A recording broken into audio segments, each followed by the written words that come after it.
Hypocrisy. Hey, what's up, guys? Welcome to Lawsplaining the Interwebs. I'm your host, Nick Rekieta of Rekieta Law, a small law firm in central Minnesota. And, what the? No, I want it.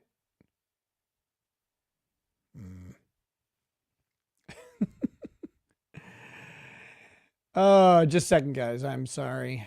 Oh, wait, no, that's the right place. It's all good. Okay. Hi. Hi. How goes it? Oh my gosh. I'm here to suffer tonight. I don't know about you guys. What the heck? Sorry. Everything's different. And so I'm trying to get, I'm trying to get it all set up. I'm here to suffer tonight because I have to go do just a normal doctor checkup tomorrow. Well, my checkup isn't tomorrow, but I have to go in for labs in the morning, which means they have to go and, like they take some blood and all that stuff. And that's always fun. But here's the rub. They're like, oh, you can't eat starting at 6 p.m. 6 p.m.?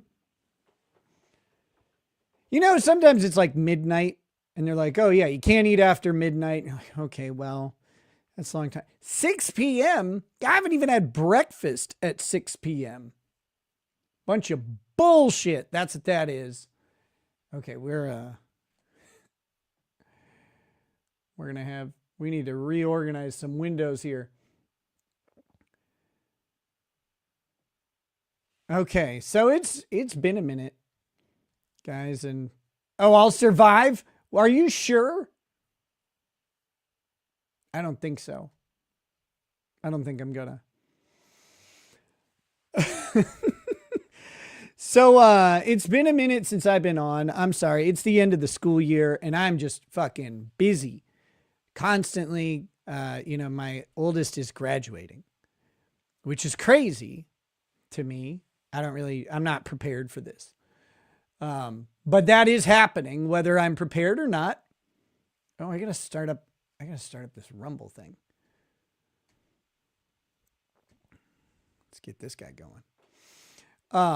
That is happening, whether I'm prepared for it or not. So that means getting, the graduation party ready, getting that plan moved along, getting invitations out for the graduation party, all those things, making sure he has pictures to hand out and all that crap. All that stuff. Oh, ouch. I'm wounded. D. What says you'll survive. You're kind of chunky now. Ouch. Ouch.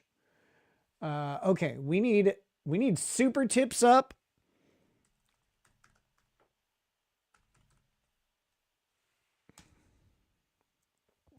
Just to let you guys know, we do love super tips and appreciate them very much around here. Around here, can't talk. We do love them very much around here. If you guys are interested in sending a super tip, you just go to supertip.gg/RL and then you put money in the machine and what you ask for comes out. It's pretty good. Oh yeah. So I have this big fucking cup of water. This is all I have is water. And that's all I get to have. So it's going to be horrible. Treasure Island. Don't worry. I'm nowhere near an eating disorder. I mean, I probably have an eating disorder. I'm nowhere near an eating disorder. I'm a fatso right now. Okay. Let's see if I can get this going. Okay. So I have to address this by Mephisto here. So Mephisto says, I'm not mad yet, but the people need glasses. I have the dumbest reason for not wearing glasses. I'm so fucking pissed. You have no idea how mad I am about this. So I did all this work to rearrange the mounting situation on my monitors on my desk, right? So I do that. And in the process of doing that, I'm like, I'll turn this giant 43-inch monitor into portrait mode because I don't really play video games right now. And so I don't need it in landscape. And I could probably use the real estate more efficiently if I have it in portrait mode. I get everything done. I'm all happy. And I put my sunglasses on, which are polarized. And guess what? You can't see a damn fucking thing. Not one. It's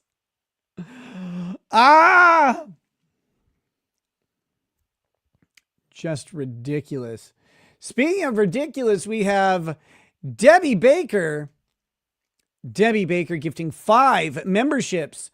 Very nice of you, Debbie. Thank you so much. Very much appreciated. So, Real Zombit, you may have said it, but I didn't see it. I don't think. Maybe I did. If I did, yeah, you called that, didn't I? I don't know, Boosh. I don't listen to you.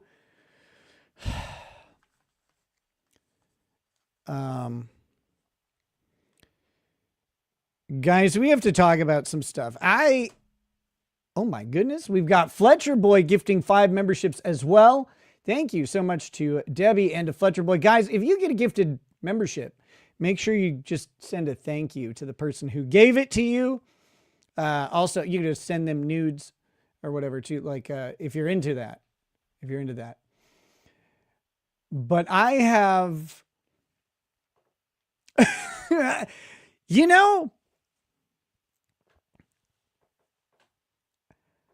I'm trying to figure out how to get into this subject. Forcefully is how you get in, from what I hear. So somebody said, so if you don't know, I was on Turtle Boy's fundraiser stream on Saturday. And I was on Turtle Boy's stream. I don't know if people don't even know. They don't even know a lot of this, but this channel is where the Karen Reed story was, where Aiden broke it for the first time on a big channel, whatever. Prior, and this is before all the hubbub and the craziness, he was just trying to raise awareness. He's like, and my friend Lauren De Laguna was like, you need to have this guy on. So I had an interview with him, and Lauren was on there. Great stream.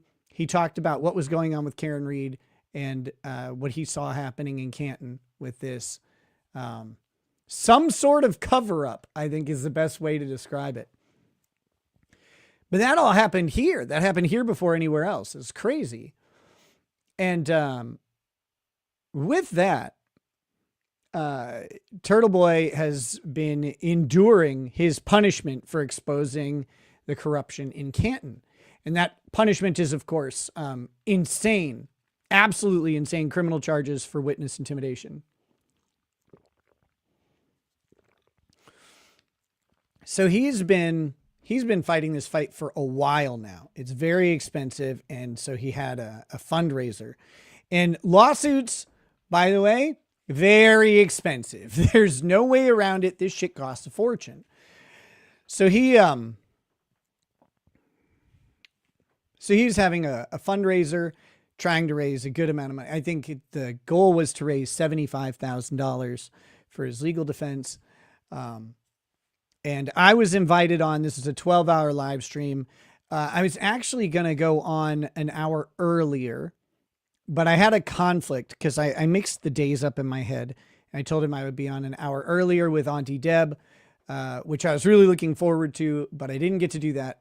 However, I was on in the next to last hour with some other people like the Glarer. We had the Microdots guy. If you follow Karen Reed trial, that Microdots guy, I mean, he could just walk around with his dick dragging behind him, as popular as he is. So he was amazing. But anyway, we raised, the goal was 50,000 originally. Okay. I remember at the end, they were like, let's get to 75 because they were closing in on 75. And turns out we got well over 75. We got like 81 or something like that. Like it was crazy. It did really well. Of course, great to see people show up for that. He had a 12-hour live stream with like 8,000 people watching live the whole time. Like the whole 12 hours. Crazy numbers. What is going on? Oh my God. Sorry. My son's texting me hijinks. So this 12-hour stream, and I come in literally at the 11th hour. and I of course deliver excellently on what is asked of me, which is to help raise money and to help point out some of the stuff, talk about the case. As someone who doesn't really know a ton about the Karen Reed case, right? Like I watched the trial, but there's so much more to the story that's out there, and you know everything that's happening to Aiden. I'm not caught up on it. So they had spent like the hour kind of like catching me up and letting me react to stuff, which was a ton of fun. After that though, I went on Twitter. Because we'll look at this. I'm going to even take it. Alabama Amy says you delivered the quote of the night. And I did. It was great. There's no humbleness required here. It was about raising money for someone else who's fighting for free speech. So I will take the W on that and say, I absolutely had the quote of the night. And then they told me that,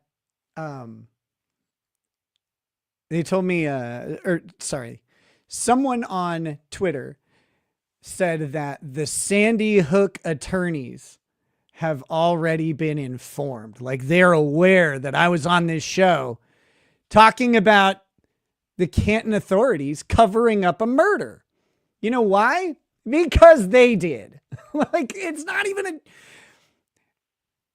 it would take so much to convince me that they're not involved in covering up the murder of John, whatever his name was. John's dead.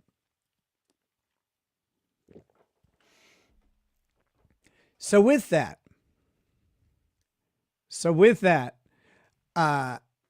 you don't threaten me with a good time. You tell me that the Sandy Hook attorneys they've already been informed. Yeah, I went right onto Twitter and I said the most reasonable thing you can. I said, I will rape that attorney's mother in front of the judge and the judge will pay me for it.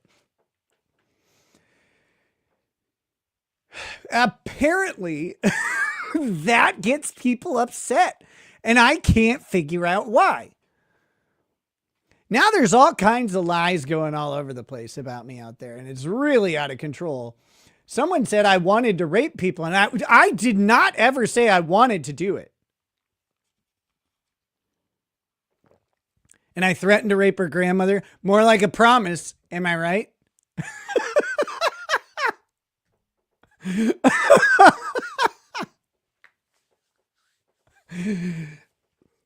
And they're like, he's literally going around threatening to rape people. Yeah, that's what I'm doing.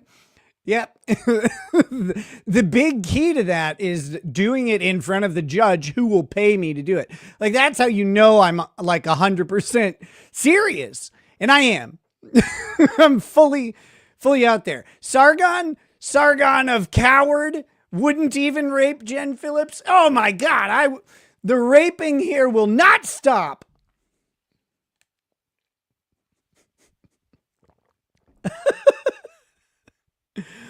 Oh, Megan Fox, wait till you find out that what I've been saying on Twitter. It's doing numbers.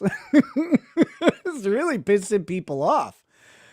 I mean, look, I do a lot of provocative stuff and I say a lot of shit that makes people mad.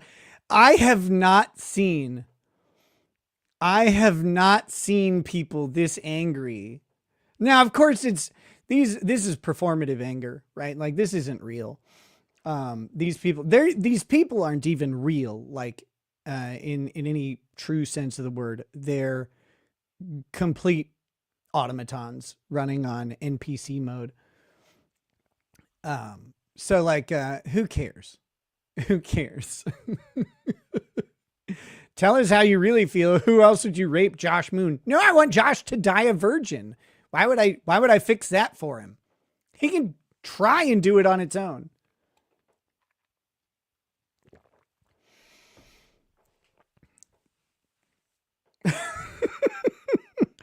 So anyway, apparently these people do not want all the beach life. I've learned that. They're really pissed. Which I find funny. All of my tweets are, of course, all of them are labeled, they all violate Twitter's rules. But I can still make them. So it's pretty good. Speaking of violating Twitter's rules, not really. Hello, Lovely is a new member here on YouTube. Welcome. Hello, Lovely. Always great to see you. Great to have you here in chat with us. And thanks for joining up. Thanks for joining up. I really appreciate that. I guess I can get a membership banner going. So my camera placement is subtly different. I don't know if it's even noticeable, honestly, to you guys, but I notice it. I'm still getting used to it. So if you are suffering at the hands of the slight shift in camera placement, and I'm not even joking, that's the kind of stuff that can kind of drive you insane. If that is bothering you, I do apologize. You'll get over it though.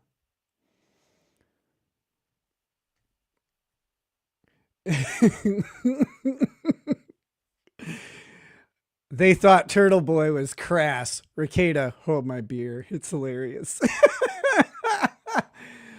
Oh my God. The amount of fun that you get to have with people who they're not prepared for speech. They're not prepared for free speech at all. They don't understand it. They don't care about it. And of course, that's the whole thing with Turtle Boy. That's why I support this guy. Look, is Aiden the best guy out there? I don't give a shit. Not I don't know. I don't care. Because what Aiden is accused of doing,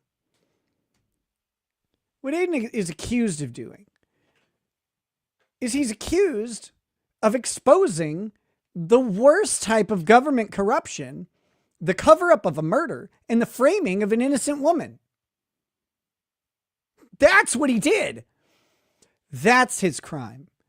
Not this bullshit witness intimidation. None of that is, they don't care. None of these people are intimidated by him showing up and asking questions. None of them act intimidated. None of them respond in any intimidated way. And then they come out like weeping into their handkerchiefs, like he was in the street and he called me names. He called me Bukkake. That's because you look like a giant fag. Of course he did. That's funny. But it's not abusive harassment, which it's not abusive, which wouldn't matter. It's not harassment because they didn't charge him with harassment. They charged him with witness intimidation. I guess a witness harassment, sort of. They charged him with witness intimidation. As if his questioning of these people, his responses to these people is somehow that is intimidating to them, even though he hasn't made any threats at all.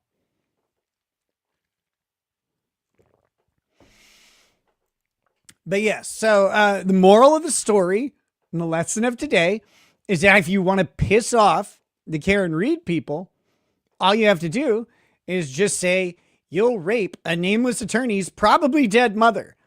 That attorney's not young. He's not even young. So I'm going to need a stand-in mother. Damn it. Oh my gosh. I'm going to be so busy.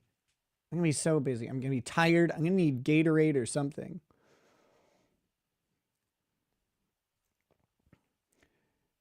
Clumsy Clairvoyant says, Aiden has had your back longer than you know. Oh, he's always been good. He's always been good and cool and stuff. I was going through my personal shit in the middle of like when he was going through all of his, and I missed a lot of it. And I really like hate that aspect because it's a, I feel like his fight and his story is something that I could get behind harder than an attorney's mother. And really like, really have fought a little bit, I fought more on his behalf, but I wasn't around for it. It's my own fault. But he's always been cool.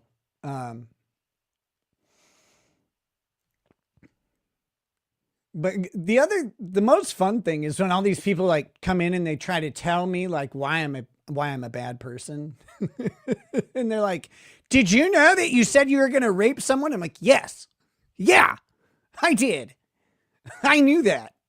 I was there when it happened. I don't know what I don't get it. I like literally don't understand where these people are like, you're just running around literally threatening to rape people. It's like, that's it. That's what's happening. that's what's going on. They're like, you must love rape. It's like, no, I don't even like it.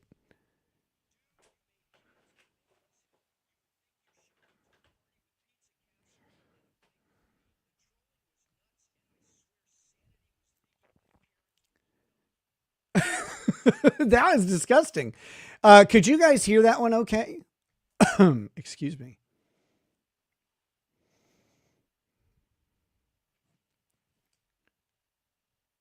Oh, shit. I gotta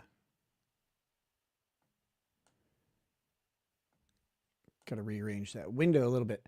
There we go. Can't hear it. Oh, I think maybe. Hold on, we'll try that again. Okay, tell me if you can hear this one when I play it now. Dude, you made Canton mad as hell. You would think you showed up to a party with pizza casserole and a micropene. The trolling was nuts, and I swear sanity was leaking like Karen's balloon knot.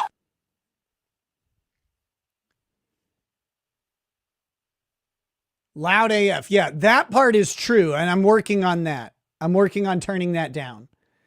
But we can hear it. That's the good part. Whew. That was fucking loud. Trust me. I know. I heard it okay. Woo. Okay. What do we got here? The old audio mixer. I'll bring this bad boy down about.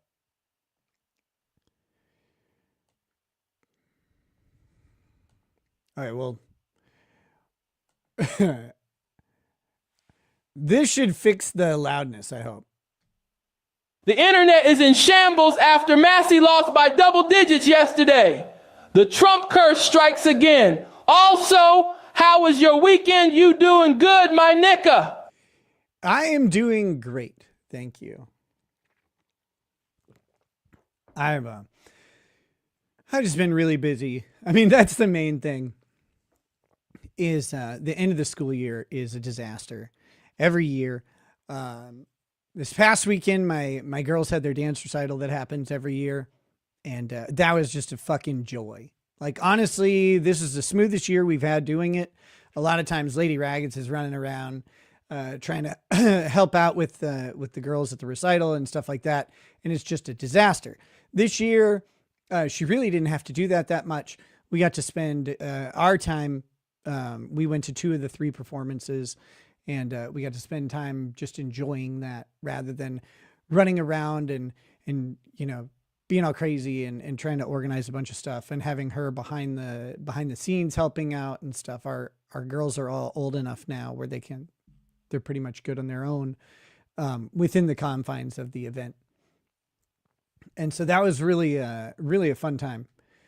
And I don't usually get to sit around and appreciate like the stuff like a dance recital that often, because I'm usually stressed, like driving, we're late, all of this stuff is going on, and it's like, God, I've got to get to this fucking thing. And, it's a big mess. So I don't usually get to just sit and appreciate it that often, but really got to this time, and it was a lot of fun. It was good. I thought I did pin the super tips link. I didn't. Okay. All right. That's because, see, that's Bush's fault. Hola, Rita. ¿Cómo estás?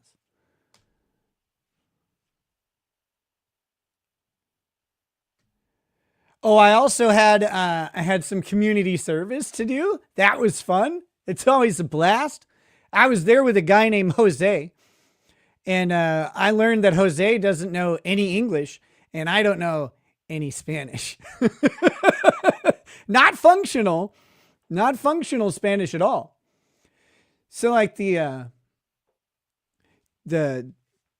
main guy, like the boss of the community service who works for the county, he's there, and he's like, community service it was such a good day to have. The weather was nice. I was inside most of the time, which is always cool. All we did was like wash a couple cars and move some picnic tables, and really like that's about it. It was such a chill day, and it was great. But I don't know how to explain washing a car in Spanish. Like, I know it's like lavarese or something like that. Lavarese. Because I see the signs. It's like lavarese los manos or whatever. Manos. I don't know. So I don't know. I don't know how to do enough Spanish for this to like explain the different things. Like, oh no, they're out of the car wash liquid, so we're just going to use Dawn soap. But we made it through there. We had a good time. Jose and I, we were washing up cars, taking names. No, I love doing the when they have like multiple vehicles to wash, because the guy, will wash the vehicle, and then he'll have to go swap it out. He'll have to get another vehicle. And so then they can't leave you in the place alone because there's too many criminals. They'll like steal stuff, right? So they have to lock up the shop, and they have to, if there's any of the guys who are like sentenced to serve, so they coming from the jail to like knock out some extra time, like they'll work and it knocks off like an extra day or something every 2 days that they work, I think. Anyway, those guys like come out, they have to bring those guys with them because they'll just run. So I love days like that because all you just get break after break after break. It was perfect. It's the best. I actually really enjoy community service. When I have to do it, it doesn't bother me in the slightest to have to do the community service. What I hate is that there are things that I'm way better at than what they have me doing at community service. Like I can mow a lawn. I can weed whip a lawn. I can operate a leaf blower. Like I can do all these things. I can move sticks around. but I have better talents that I could use. And I would prefer to do that. I would prefer to do something with like public speaking or, even small group leadership and stuff. But our county doesn't allow that. Our county, you just go and work. You do county work. You mostly mow government lawns, and maintain government parks and shit like that.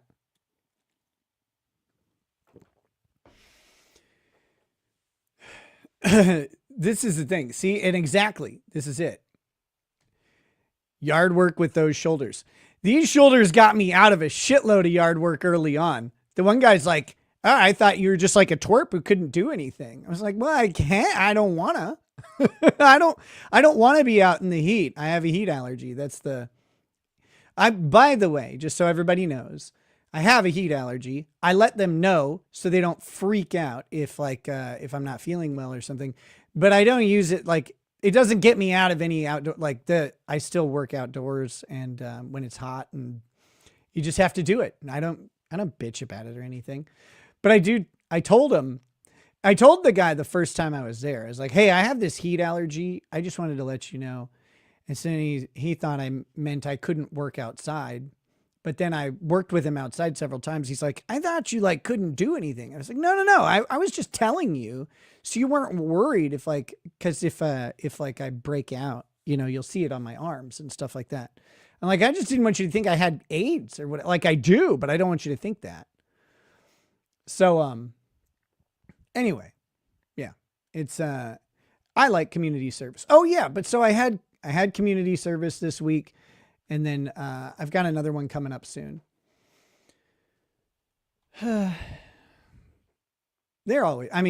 It's really not bad though. Working outside, as long as it's not raining and shitty out, it's pretty cool. It's like, it's nice to just get some work done. But again, I think there are better things that they could be utilizing me for, but they're, I don't really care. It seems like a waste.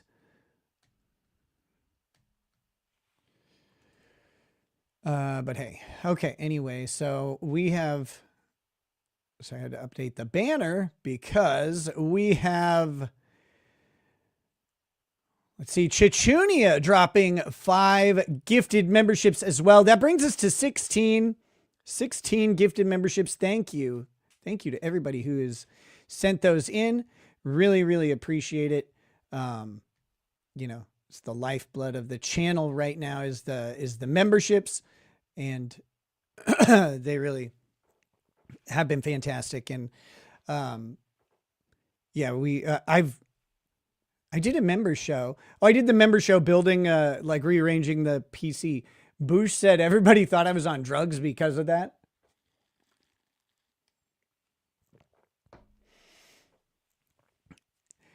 I found out, so everything I do means I'm back on drugs. I've learned that from Twitter. Going on Twitter, these people will tweet all day long. They'll tweet all day, and they're like, you respond to them, and they're like, oh my God, you're melting down. It's like, I am? They're like, can't believe you're just perpetually on Twitter. It's like, well, I'm on Twitter right now. That's true. But, it is wild. Like, I don't get it. I don't get that part of it, but that's how people like to do it. But, I found out that tweeting means I'm on cocaine. So that's awesome. You guys will now know every time I'm on cocaine, 'cause I'll be on Twitter. I think that's true. That's actually maybe that probably was true at some point. I almost said that the wrong way. Wheat Toast West Coast says, just got back from getting my 24-year chip tonight. So happy you're in the club. You deserve this freedom. Hey, thank you. Thanks. Congratulations. 24 years is a long fucking time.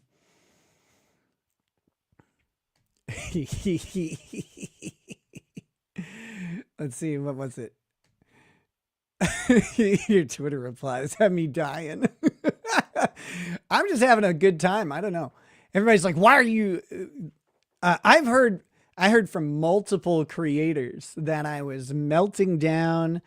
on Twitter that I was crashing out. And I'm like, I don't think so. Like I thought if you tweeted with a smile, it was okay.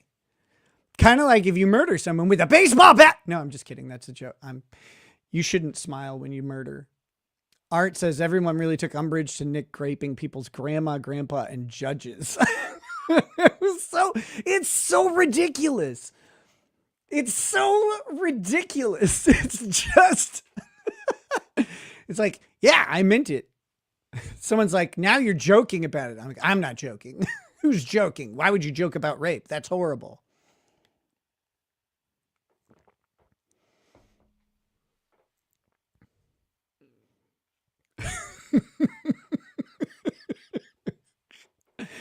I don't know what to say. Like, these people get so mad about stuff. Nick, can you get us a pine cone emoji? Maybe. I didn't know Jose was one of your friends. ¿Por qué tu casa es una bicicleta, cabroné? Kurt trae sus menique micropen con Nick Boca. Gigiti. Gigiti. I love that it picks an accent. It's like, this guy's Hispanic now. I love that. What's up, Aquatic Nomad? Nice to see you. I need to, I got some stuff that is still getting used to my, my current setup. And I don't have my mouse yet. I don't have that. What do we have here? Gonna grape them until they commit self-delete with a pew-pew. How dare you use no words, microspleen. John's on alive. John. That was the fastest Matt voice I've ever heard. Let's see. Eclectic Deb says, hey, Nick is back online. Yay. Thank you. 5 months of membership. Very cool. Thank you, Eclectic Deb. Let's see, we've got, holy hell, Tramp Life. Tramp Life 82 gifting 5 memberships. Very awesome. Joe Baron Cool gifting 1 membership. Thank you so much for both of those. And I just noticed, man, they color coded the membership gifting on the StreamYard chat, which is really cool. StreamYard, I got to say, I used to kind of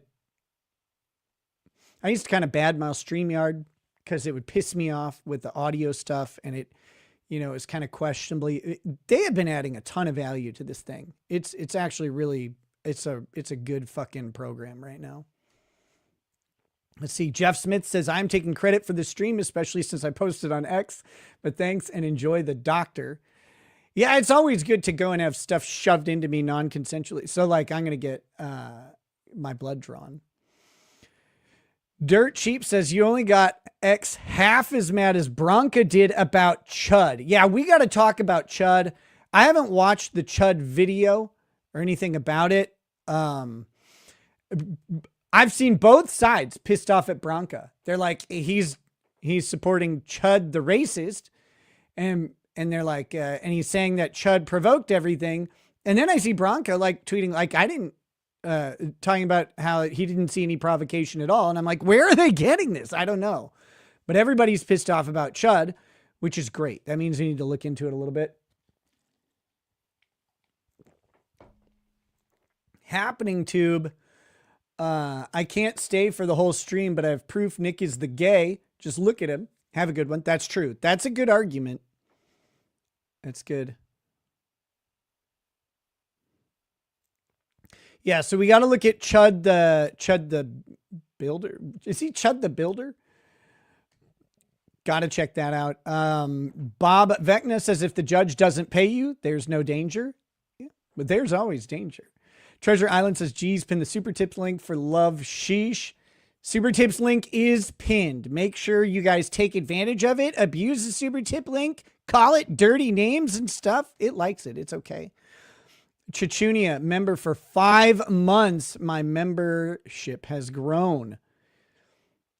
It has. It has.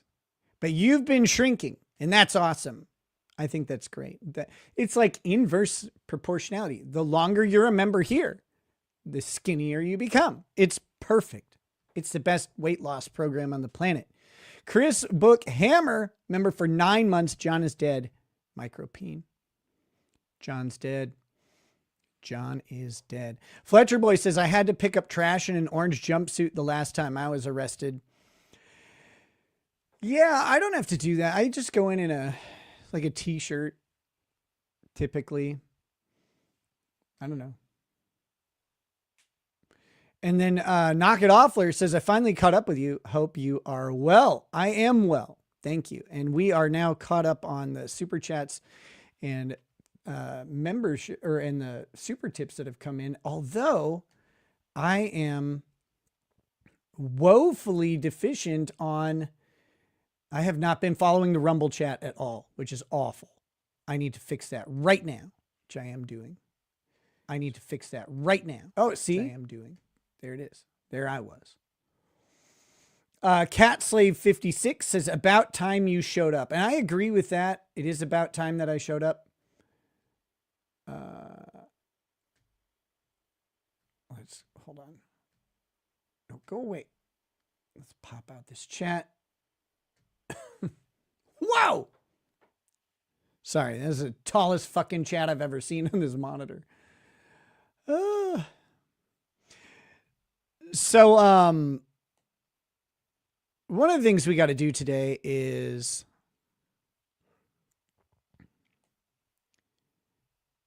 we got to talk about Murdaugh, right? We got to talk Murdaugh. I think it's very important to do so. Let's see.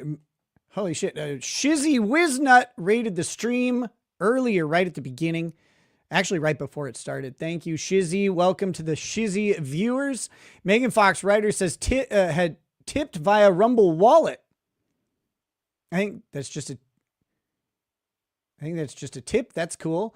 And then Cat Slave 56 says, about time you showed up. Yeah, that's true. I apologize for that. Okay, let's get rid of. Go away. Get rid of all these. Did you use bacon grease to slick back your hair? My hair isn't slicked back. It's slicked forward. Do you know your fronts and backs? I am the princess says YouTube won't let me say what I want. That's 7 months of membership. You could probably just type it in the chat since you won't get at the member chat or whatever, but you already used your member chat. Chris Bookhammer gifted a membership. I got to update the banner. You guys have been very kind and generous tonight. We're at 24 of those bad boys. Aaron Troyer says your studio refresh show was bonkers. Lol at the hex nuts. Dude, those things were pissing me off. I don't remember what I used to attach, like to tighten them up the first time. Oh, Shut a Fun Cup says, welcome to Turtle Boy World, trolls included. Oh, I've been swimming in trollery since long before I knew Turtle Boy. He is a comrade in arms. Comrade in arms. Let's see. Got a couple more of these guys. Is poor Whittle Heat Rash Nikki doing pubic service? Public service? By the way, has anyone checked on what Ja Rule thinks? Has anybody checked on what Ja Rule thinks? I don't think so. Eclectic Deb says, I'm a big fan of the member, as one should be. It's the healthy way to live. You probably used a hex driver that came with a monitor and taped it under the desk to make it easy to find. It's probably still there. I don't know. Maybe. I don't think so.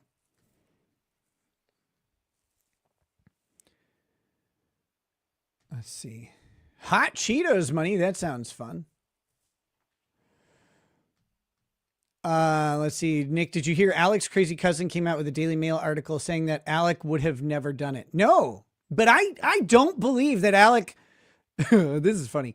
I don't believe that Alec Murdaugh murdered his wife and son. I think he's maybe responsible for it. Like maybe the drug thing, like the drug trade that seemed to be going on. Like that might have caused someone else to do it. But if the state couldn't put that case together, and I don't think they do, I think he's going to be found guilty. Don't get me wrong. But the state did not put that case together, in my opinion.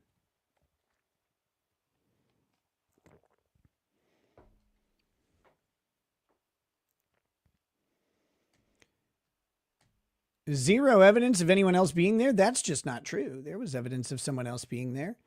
That was part of the controversy. Let's see. Let's see. Joji says, did the Popo finally confiscate your gay outfits? No. I was doing work outside around my house today. And let's see. There we go. I was doing work outside around my house today, and so like I was just I didn't have a jacket on and a tie and all that stuff.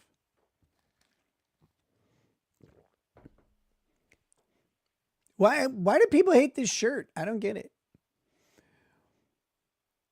Let's see. Ooh. See, say hello to DC, says newer member, plus congrats to your son graduating. That's 2 months and a burgeoning, growing, lovely membership for, God damn it, well, say hello to DC. Yeah, thank you so much. He's truly amazing young man. And I can't wait to see what he does. I have no idea. Like, I know what he would like to do now. He's 18. No one ever really knows. And he's working towards it.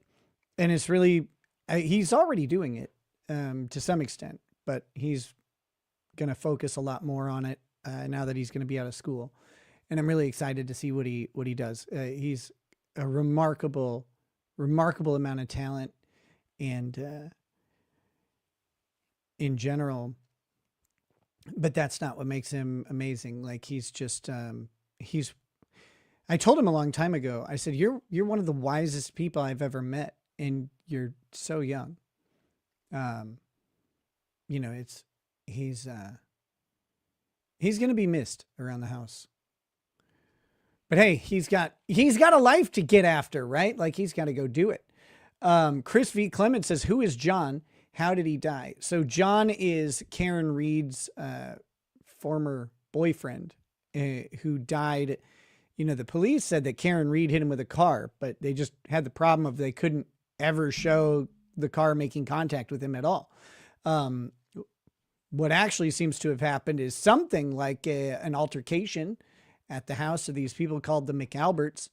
And it seems like maybe he got one hitter quittered, took a knockout and maybe ate some pavement with the back of his head and died from that, or was dying and they kind of shuffled him off into the cold. And then I don't know who they are like specifically, but whoever was involved seems to have covered it up and tried to pin it on Karen Reed as a murder trial, and she went to trial over it, not as a murder trial, as a murder charge.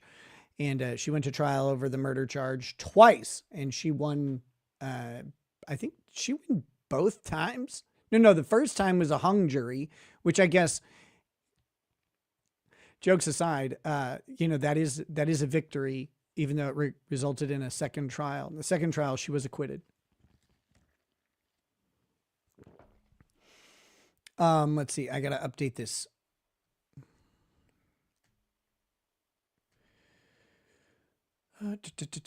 We're up to 24 members on YouTube. By the way, Rumble members, those of you who don't like YouTube, and I understand, Rumble members get full access to locals while they have a Rumble membership. So as long as you link up your locals to your Rumble membership, you have full access to all of the member content on locals. So that's kind of, I guess that's how you kind of do members only content on Rumble, is that it just kind of runs through locals, but I might not be correct. Cat Slave says micro peen, and that just reminds me that I should really update this. There have been now 3 micro peens.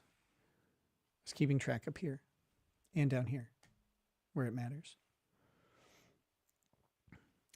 Bucklebrush Jones says, so don't bother paying for locals. Well, no, like you could just get your membership on Rumble and then you get locals membership. Like that's a good feature. I would love for people to sign up on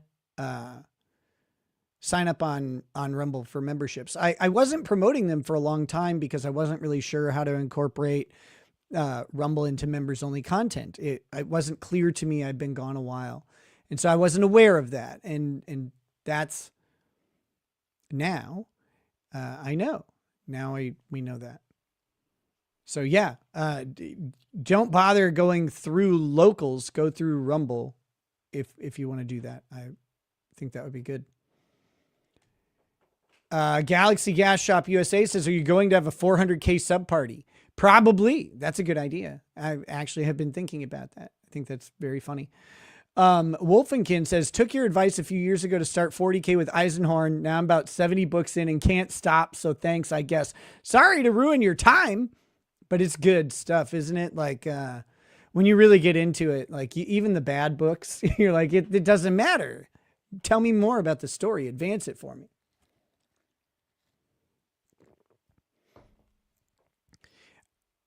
Are you getting your kick started? See what I did there. I do see what you did there. So here's my problem with Kick.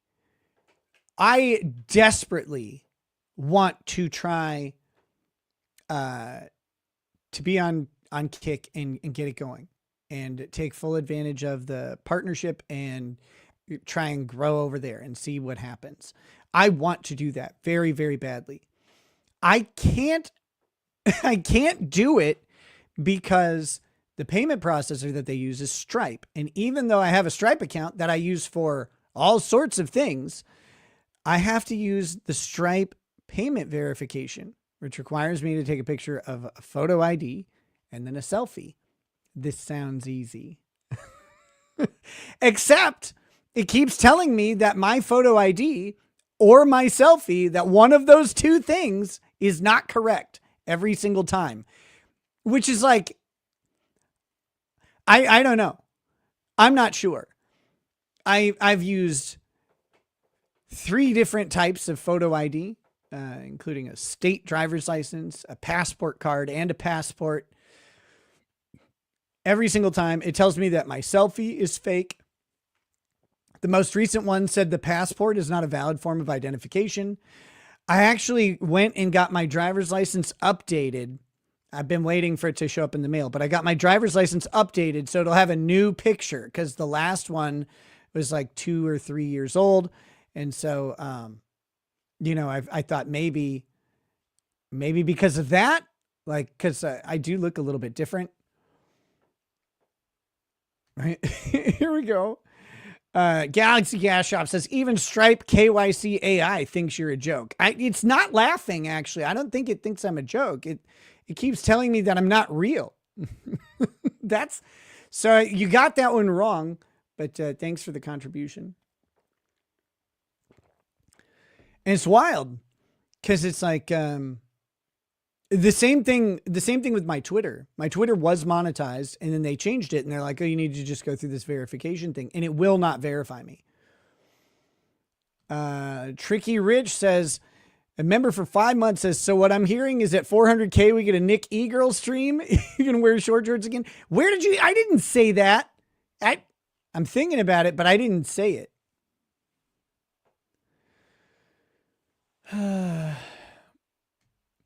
Yeah, selfie against a white wall with no shadow behind you. I've tried a lot of different things. I've sent personal photos, to to the Indian guy reviewing it.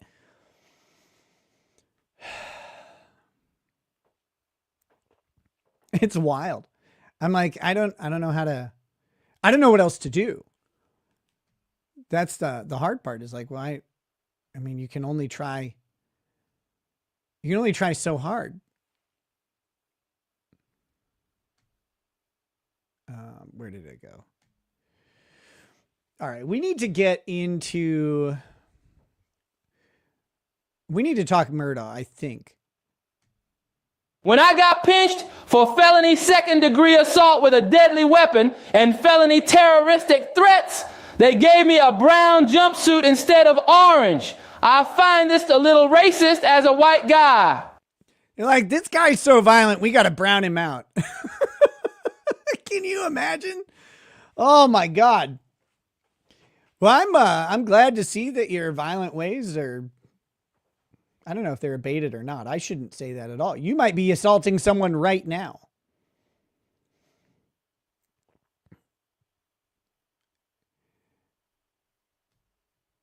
You still don't know why I'm not grifting on the quartering disaster. Just saying, hair flip.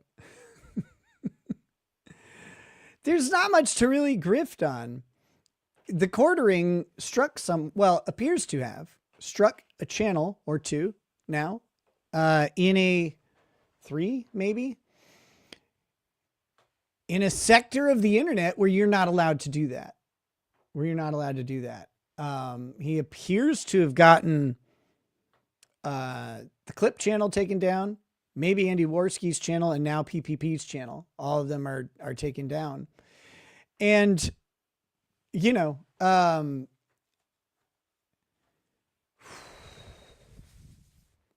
guess he was right. He's like, I can get any of these things. I can get all these people taken down. I can fucking nuke everything. And now he's just over there pressing that button like bam, bam, bam, kill, kill, kill. Which is, I don't know if that's him doing it. I really don't. I've talked to him a couple times. He told me he's definitely not the person doing it. Like, what do you want me to do? Argue with him on it? Yes, you are. Like, I don't know. I don't give a shit. That doesn't mean he's not involved. He's taken this situation, which started off with maybe a bad choice. That bad choice being, if you're of this perspective, that bad choice being, and if he did it, striking down the Kino's Casino Clips channel. Especially after saying, I can do this. I can take him down. I can do this. Okay, cool. And then he does it. What he should have done at that point is pretty simple and straightforward. He should have said, you know what? I told you guys I could get the channel taken down. I did. You broke the rules. But it was probably stupid of me to do that. I was drinking or whatever excuse he has. I don't know. And I really should, like, that was a fuck up, and, you know, et cetera, et cetera, et cetera. He should have eaten some shit on it and moved on. And then he should have not been on live streams, not done interviews, not answered questions. He should have made his fucking 5 or 6 videos a day that get an inexplicably high amount of views, for the content, like whatever. Not my cup of tea, but other people seem to watch it for some reason. He should have just done those, you know, he should just said, I fucked up, whatever, done his like 6 videos a day and stayed quiet other than that for a while. He didn't do that. Now he got other people involved, like Chrissy and Melanie Mack, and there's a whole bunch of shit going down. Some of these people I know, some of these people I don't know. Some of these people I know better than others. And I really don't give a shit about the quartering drama. So the reason I'm not really grifting off it is like, what do you want me to do? Like, I could come out with like a big thing against, flagging channels, which,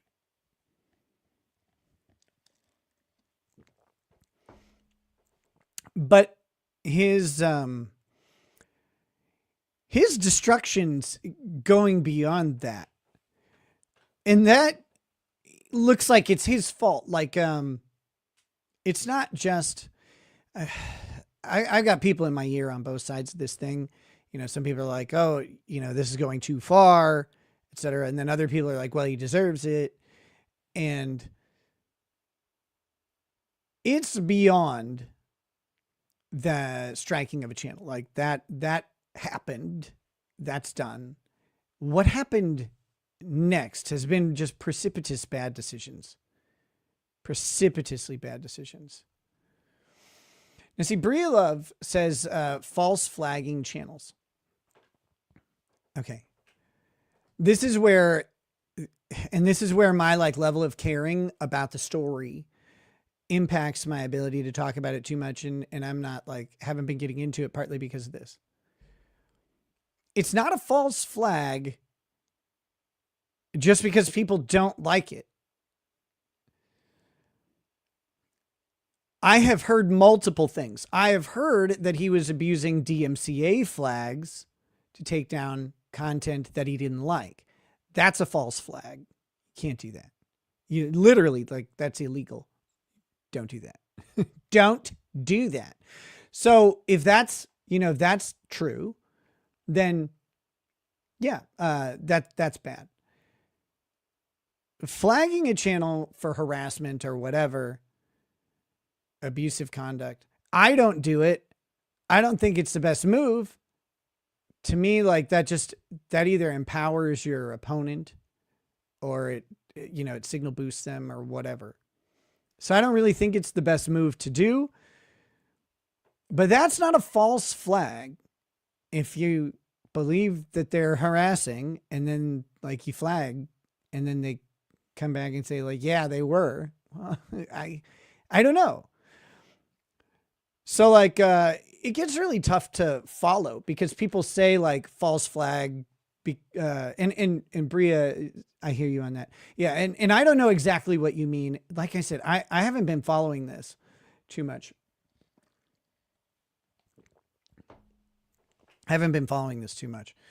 But, it gets really confusing because people conflate, I don't like this with false. Those aren't the same things. The sector, and Jeremy, better or worse, is around the sector enough. The sector in and of itself is a place where you just generally don't flag people. We've known this since Matt Jarbo, the Boulder King. Like, you just don't do it. I think it's silly to say like that the rest of the internet operates that way when it clearly doesn't. Clearly does not do that. The overwhelming majority of the internet is perfectly fine with flagging down content that it doesn't like. That's normative behavior. We are a special breed of people, like you guys, me, I guess, other people in this area of the internet, as disgusting as it is, just tolerate. You tolerate the other opinion. You be funnier, you be louder, you be more thorough. That's the way you deal with it. You don't deal with it by striking them down. Like, otherwise it's a gay George Lucas moment and they come back more powerful. And also, you look like a giant bitch. Don't do that. So other than that though, like, I don't really care. The Kino Casino guys, I don't really like them that much. I'm not the biggest fans. That's fine. I don't want to take them out. I don't care. But if they did get taken out, like, don't do that. Beyond that, I don't know what people want. I'm not going to start liking them because someone else did something retarded. So it's best for me to just like ignore it. There's not much to say. I've said my piece on communities. I've said my piece on, using the DMCA striking system to go after people for content you don't like. That's something you don't do those things. Those are bad.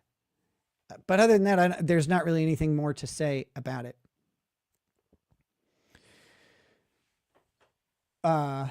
Again, from Jeremy's perspective, if he's the one who's involved in any of the flagging, and like I saw some tweet from Worski the other day where they've got like YouTube legal involved and they removed Jeremy's partner manager from the case or something.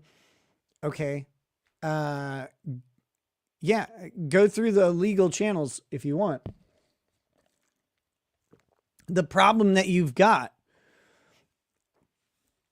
is the content likely violates the policy. The policy's written so that that's a really broadly applicable thing in both the terms of service for, harassment and hate speech and all that stuff is broadly written. Same with privacy. The selective enforcement of it feels unfair, but that's just like, that's how everything goes. Selective enforcement is the way everything works. It's the way the law works, right? Like they don't pull over the 3 people speeding in front of you and they pull you over. That's selective enforcement. People get different outcomes on their cases. That's the way of things. Again, the rule is to not do this, but that's self-enforced, self-policed, self-imposed. The rest of the internet's perfectly fine with it. And believe me, YouTube is perfectly fine taking down a channel that they believe is causing harassment because that channel exposes them to liability. So it's advertiser unfriendly, I guess, but it also exposes them to liability if they're knowingly complicit in the harassment. Like they can't be expected to take down, every single harassing thing ever, even though they try to some level to do that. But paying the channel is another, right? Like that's a whole different thing. And if the content is knowingly violative, they may just decide to take the channel down. Again, keeping up a channel that is harassing is a liability for YouTube. So I know like they're pursuing things through legal channels, and if things are appropriate, and the flagging was false or whatever, we'll find out, right? Like, cause the channel will come back. But the big problem that all these people have is DMCA. Again, I don't think DMCA striking like a clip channel and stuff like that is a good idea. I don't recommend it. Again, taking them out is only going to bring them back stronger. So I don't recommend that. But the clippers all have a problem in that they don't actually clip content and transform it. They all misunderstood the Sargon case. They all think that if you just trim down part of it, that's transformative. It isn't.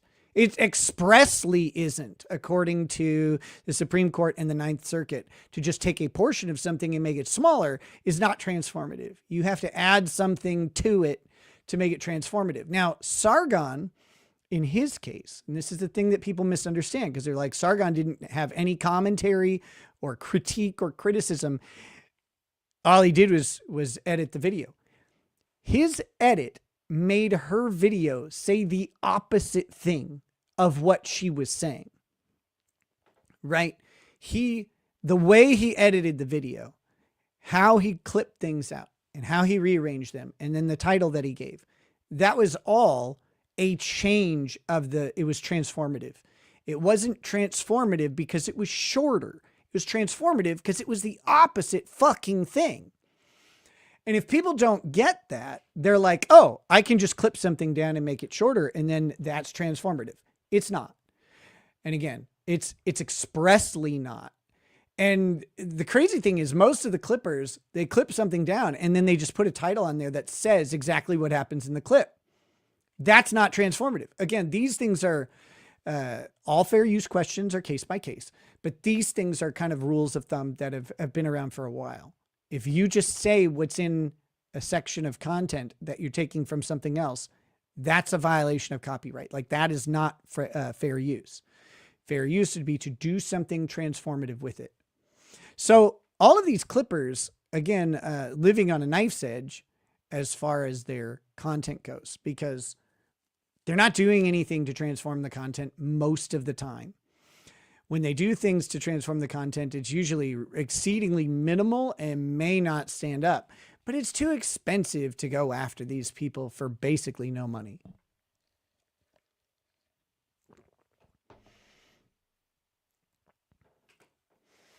So long story short, whatever the, everybody already knows what they all want me to say the thing that they already know. Don't flag channels down. Don't do it. It's bad move. Okay. Am I going to lose a single tier if the Keno Casino guys, if their channel gets struck down, they get hit by a bus and a meteor falls in their house? No, I don't give a shit. I don't give a shit what bad or good happens to them at all. I wish them well. I hope they make $1 million. They probably are. They probably are making $1 million off of it. So I, ride the wave, so to speak. But I really don't I don't have any, I don't like them. But I don't care if they succeed or fail. I'm ambivalent to them. It doesn't affect me either way. My life is the same, no matter what. So props to them. If he false flagged him, that was dumb. Oh, I have seen this, the class action lawsuit against Jeremy Hambley and all, and that's retarded.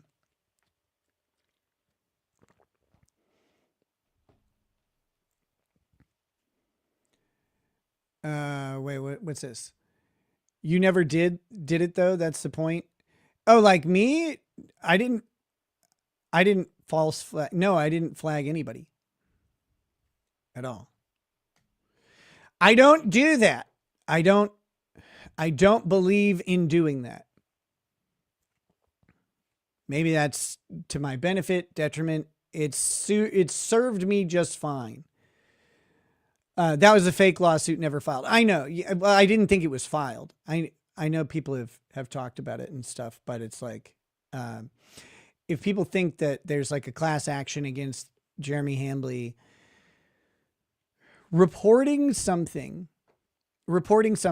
through any channel, even a special back channel or whatever that a company has, insulates you almost immediately from something like tortious interference or anything like that, because the host, like YouTube in this case, reviews the content and decides what to do about it, right?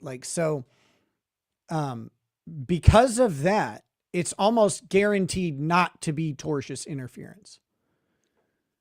It's almost guaranteed not to be.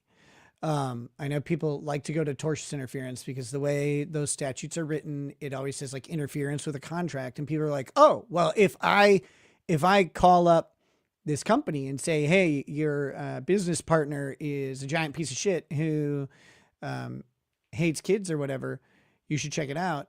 And they check into it and they're like, oh, wow, this guy's a piece of shit who hates kids. And they fire him. And they're like, oh, look, that you interfered with their contract. It's not really that simple, because you can tell a company you don't like who they associate with. You're allowed to do that. And the company can make its decision from there.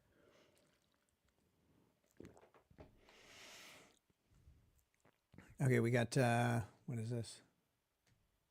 Chad is ripping on your shirt, nigga. I didn't see a problem with it. Looks like Kurt barfed in a sewage-filled pothole and took a piss in it with his micropene. Chef's kiss. Mwah!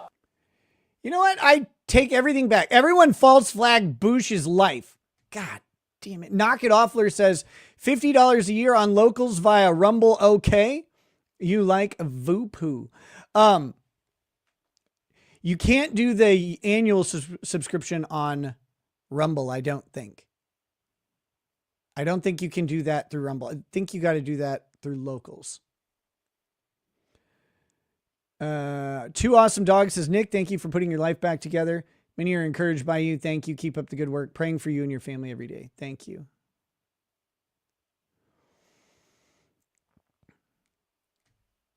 Oh shit, Melissa, is it still too loud? I can turn it down more. I need to know. It's loud to me, but it's not that loud. I'll turn it down. I'll drop it another decent chunk there. It's not supposed to blow your ears off.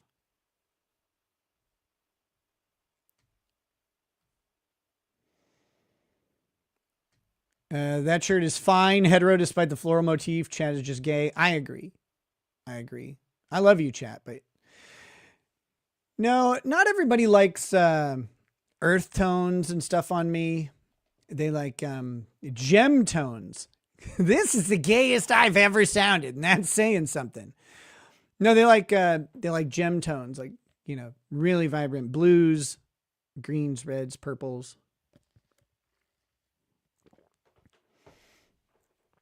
But yeah, I don't know. It's what I was wearing. That's what you're getting today. That's what you're getting today. Who's it?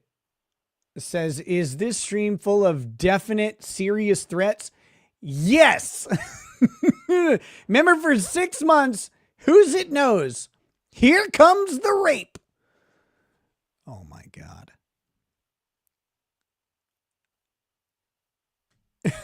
Darth Scipio. Nick, can you stop sucking Trump's balls? I can't. How could I? They're so big and they're just in my mouth the whole time. What am I supposed to do? Not suck on them? You're crazy. Grow a pair, my friend. I don't need you. I have a pair in my mouth. Thanks. Miss Femme Natal says, Nick, you look great tonight. Very handsome. This brings me to my next topic, and then we're going to do Murdaugh, because I am personally offended. So someone stole a picture of me, thieves, and they posted it on Twitter. And it's a picture of me in an outfit that I really, really enjoy. And it's a blue jacket. It's my Hugo Boss jacket. It's a blue jacket with a very light blue square pattern on it. And then I was wearing a vertically striped blue shirt and a tie with a very subtle down, I don't know, you know, the down left thing that ties do. It's 3 different patterns, and very intentionally so. And I love that outfit so much. I think it's awesome. But good God, that pissed people off as much as the rape.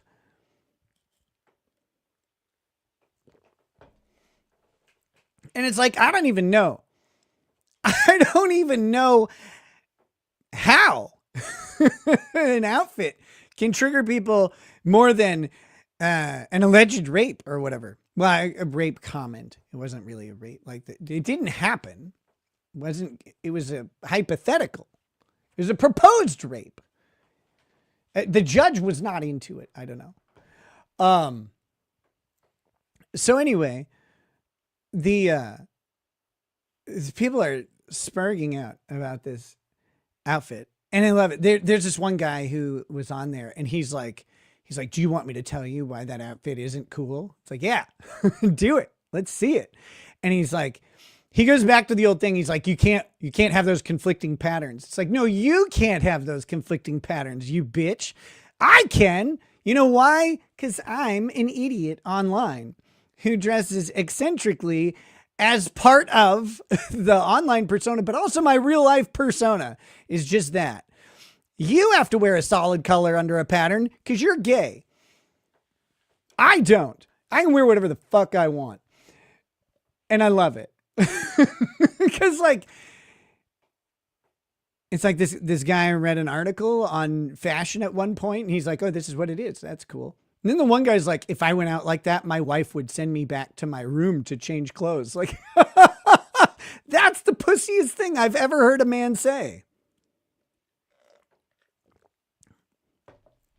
Absolutely ridiculous. Okay. Speaking of things that are not ridiculous, we gotta do this.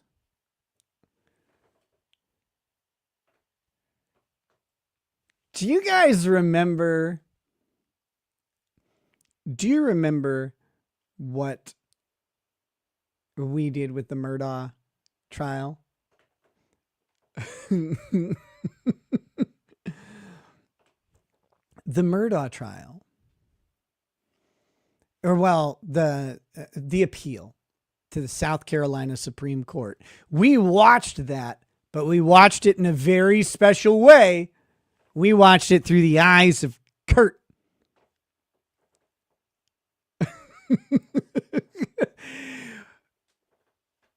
And guys, he spent so much time criticizing Harpootlian on the argument that he gave. Kurt has achieved absolute like rock star legal commentator status now, where he's just wrong about fucking everything. It's so funny. Like, I'm dying over here. Yes. Bad analysis, bad outcomes, bad everything. Wildling Soul says, I love that you don't conform to others. You rock. Thank you. It took a while to get there. I loved Poot. Yeah. Dick Poot. Dick Harpootlian.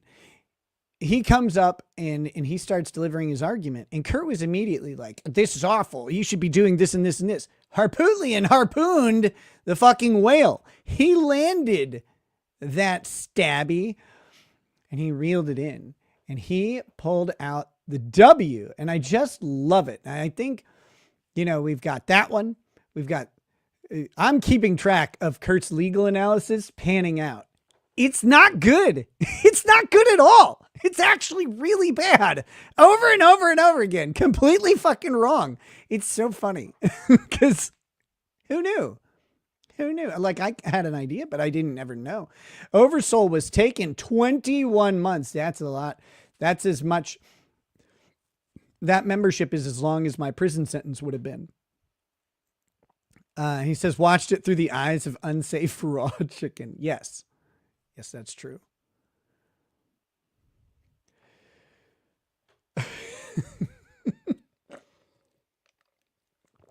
This is good. I like this. Miss Peachy Keen. What is up with Kurt becoming a liberal bitch? Kurt has always been a liberal bitch, masquerading as a conservative. Why do these people do it? For money. Money, money, money. He wasn't getting paid by liberals. So he had to do something. I'm not getting paid by liberals. I better become conservative. Isn't it amazing how that works? Alec Murdaugh, Supreme Court opinion.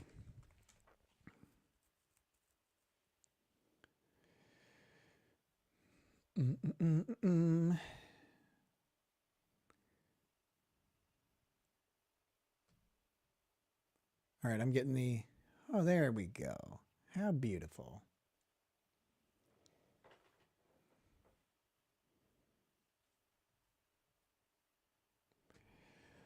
The real Erudite says there's a lot of that masquerading going around, it seems. There is, isn't there? Isn't there? It's kind of wild on the political side. Speaking of wild, not on the political side, wild in general. Jacob Castro over on Rumble has raided the stream, bringing his beautiful audience over here. We are happy to have you, Jacob Castro, your audience. We're happy to accept all of you guys into the chat. The sexual assault will commence soon. So I just want you to be ready for it. It takes a lot of people by surprise, which is part of the fun sometimes. But I just don't want you to be caught off guard if you guys are new around here or whatever. Yeah, that is still a part of it. So welcome.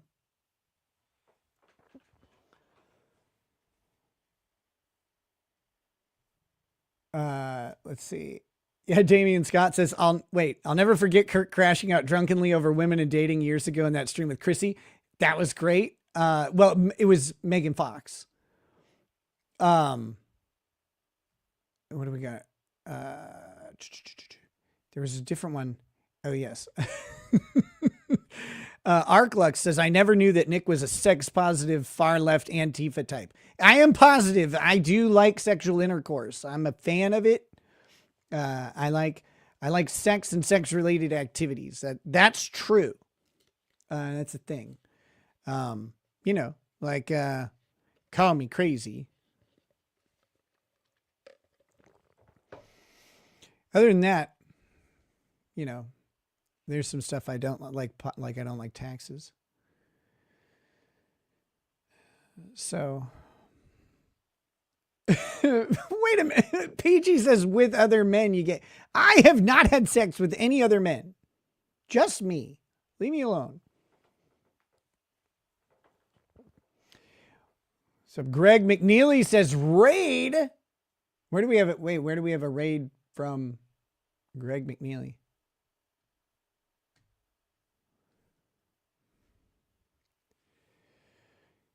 Call you crazy. Okay, you're crazy.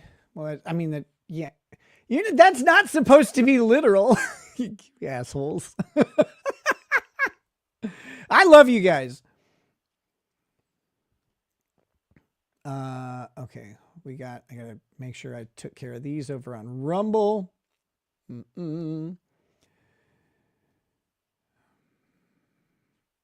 Okay, we need, all right. I've got this Alec Murdaugh thing.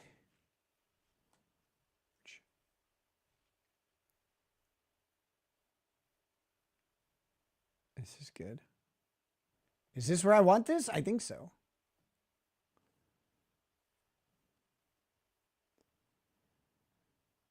Get narrower.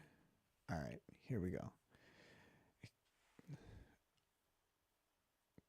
Oh man, I still got to get used to this new screen layout, and I got to change some settings, I think. Okay. All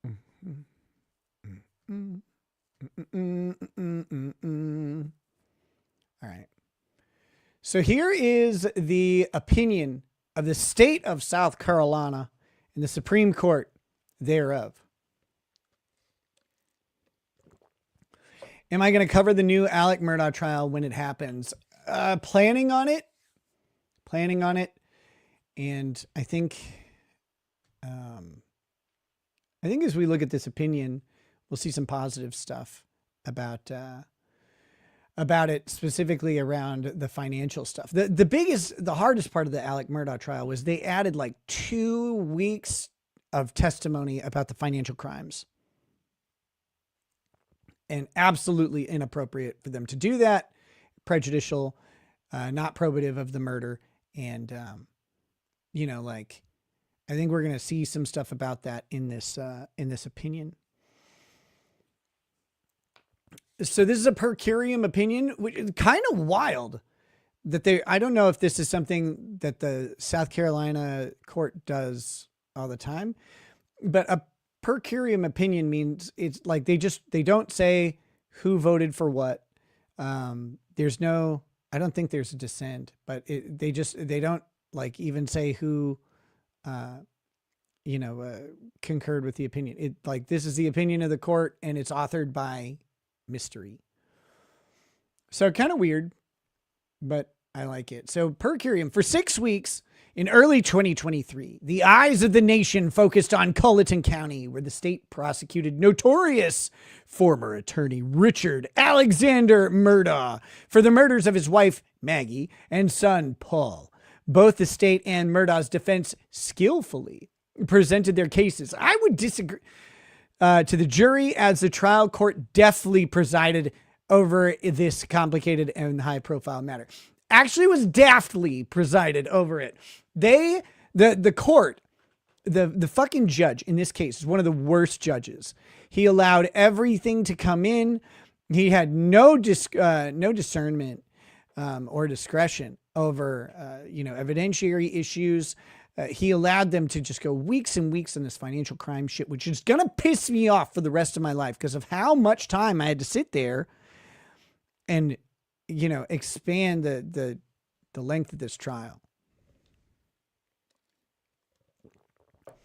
Especially because they already had a criminal case going for the financial crimes. So they really didn't need to address it here at this in this trial. For just a second, I have to say one thing. I am so fucking hungry. And I hate everything about having to go in for labs in the morning and I can't eat. I'm starving. Yeah, Mephisto's right. I ran out of Jewish jokes with so much financial stuff. I had to borrow some and the interest rates are killing me. All right, so here we go. However, their efforts were in vain because Colleton County Clerk of Court Rebecca Hill placed her fingers on the scales of justice, thereby denying Murdaugh his right to a fair trial by an impartial jury. Our justice system provides, indeed demands, that every person is entitled to a fair trial, which includes an impartial jury untainted by external forces bent on influencing the jury towards a biased verdict. Although we are aware of the time, money, and effort expended for this lengthy trial, we have no choice but to reverse the denial of Murdaugh's motion for a new trial due to Hill's improper external influences on the jury and remand for a new trial.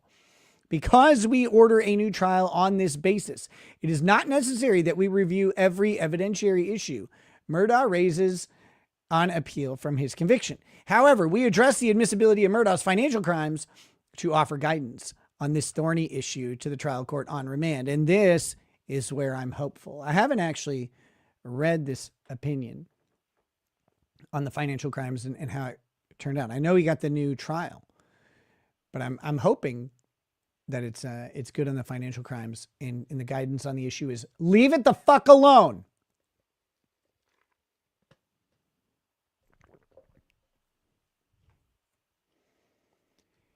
Thank you. Marty H, she understands what I'm going through right now. Being hungry, you can't eat because of this stupid test that I don't even want to do. I don't even know what, like, I know I'm going in. I think it's a follow-up to my B12 issue that I had in the past. I think that's what it is. I think that's why I'm going to the doctor tomorrow, but I literally, in I think 2 days or something, I literally don't know. I have no fucking idea what this doctor's appointment is for. I can only guess. On March 2nd, 2023, Murdaugh was convicted of the murders of his wife, Margaret Murdaugh, and his son, Paul Murdaugh, as well as 2 counts of possession of a weapon during the commission of a violent crime. The trial court Judge Newman sentenced him to life in prison. I'll allow it. While his direct appeal of these convictions was pending at the Court of Appeals, Murdaugh filed a motion to hold the appeal in abeyance to allow him to file a motion for a new trial. The Court of Appeals granted this motion, so they let him hold off on the appeal, and then he filed the motion for the new trial, probably as they got information about this clerk.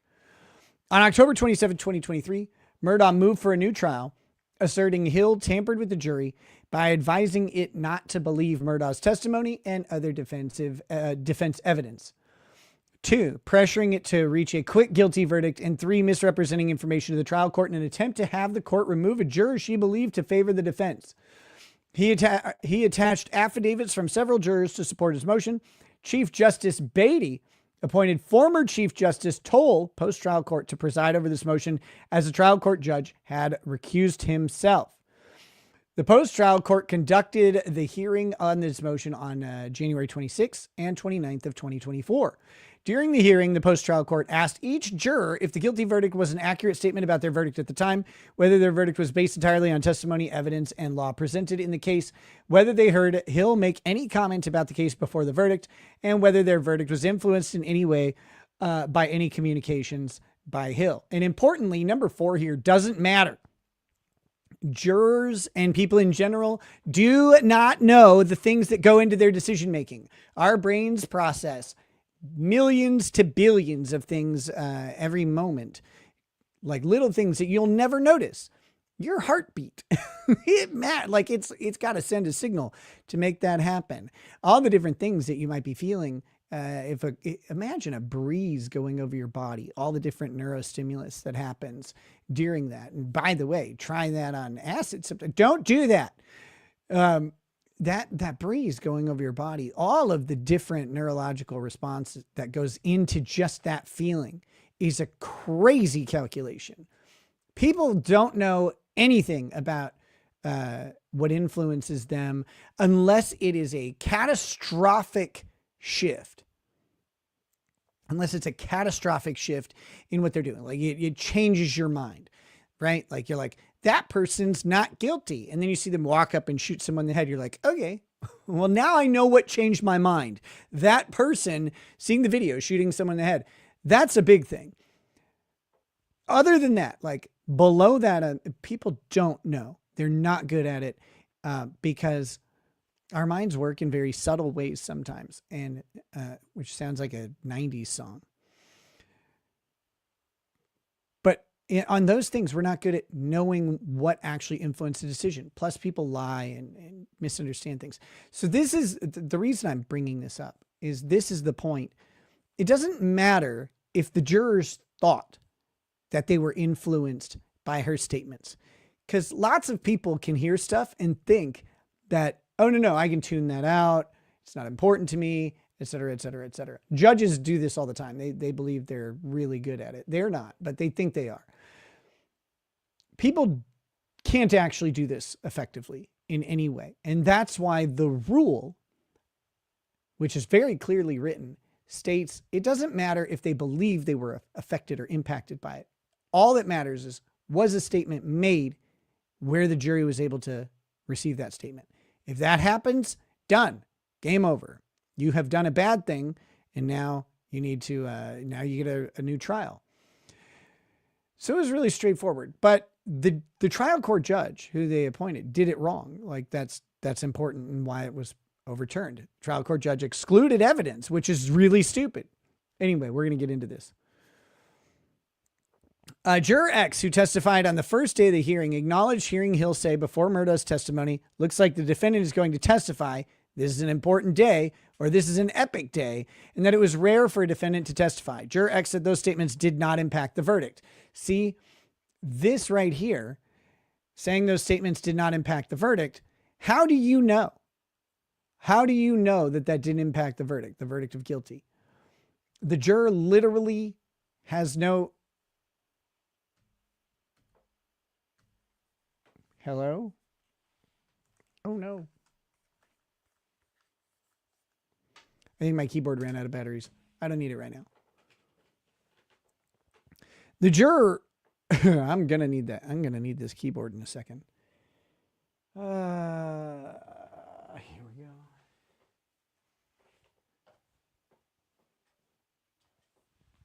So I was very confident that everything was going to be fine. And then I thought about it and I'm like, I need to be able to like, I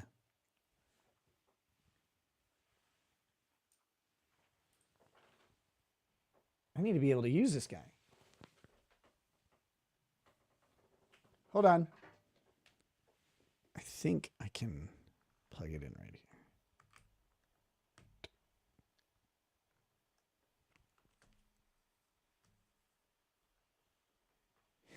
here. Wait.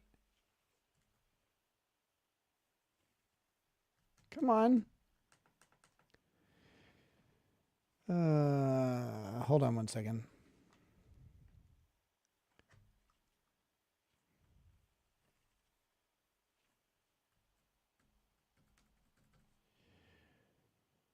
Hold on. I just got to get a different cable to make this work for now.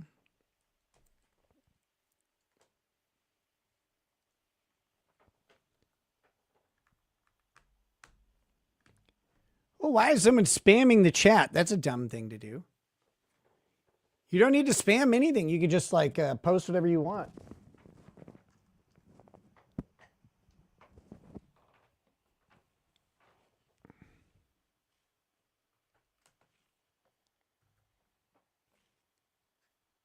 Oh, come on. You're all plugged in and everything. This is driving me nuts.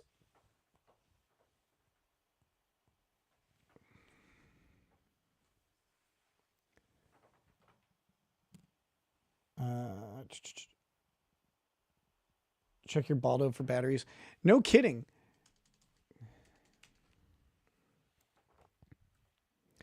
This is wild. I don't know what to do. I have a different keyboard. But what I really need is a mouse. Oh, here we go. I might.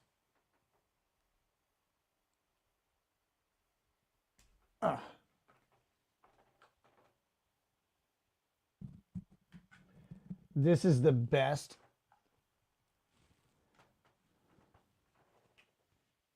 This is really how broadcast is done.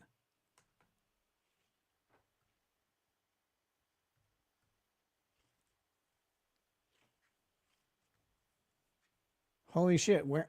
Why? Oh, all my windows are locked up. This is cool. I don't know how to scroll.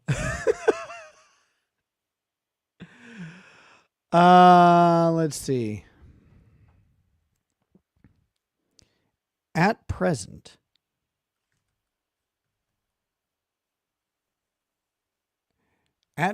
I cannot.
Hey, hi. 1 second. I just had a forcible shutdown. My stream was raped.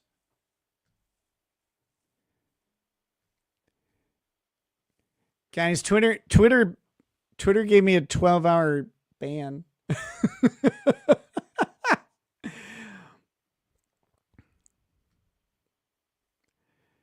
I don't know. Apparently saying you're going to rape someone's mom like really pisses people off a lot. I don't know why. Maybe it's because I said that they would pay for it.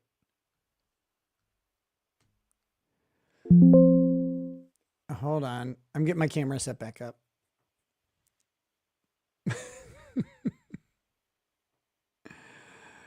Okay. I think. Here we go.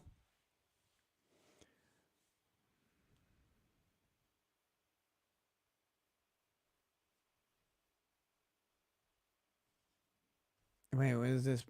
This person's BobTube says R word Bob Rekieta. I don't want to do that. That's gross.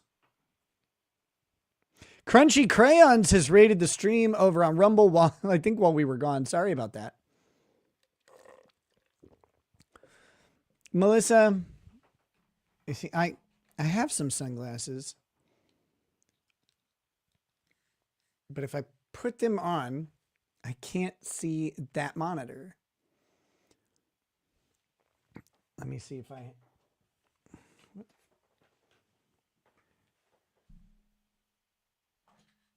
You know what?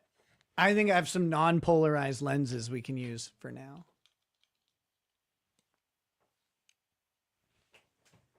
There we go. There we go. We'll use these for now, I guess.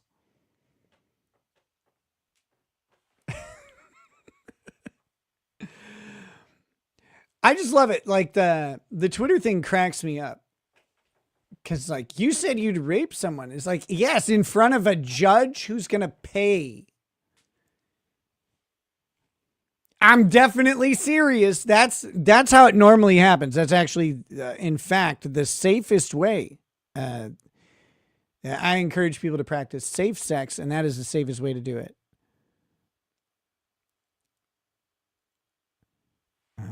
Hold on. I want to see what's this in response to. Oh yeah, there we go. Oh, I can't like anything. This guy said I look like Tony Stark. That was so nice.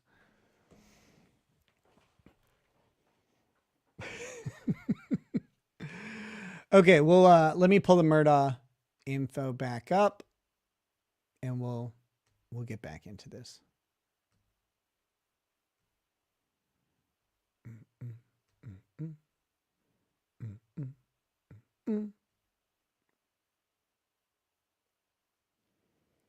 You grounded or in trouble, that would never happen.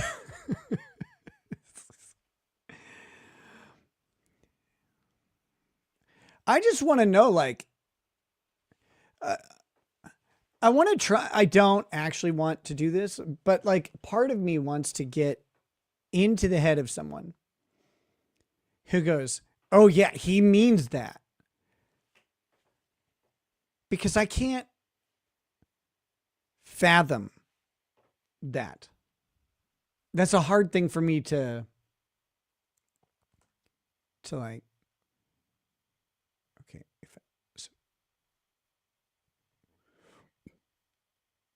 Trying to make this a little bit.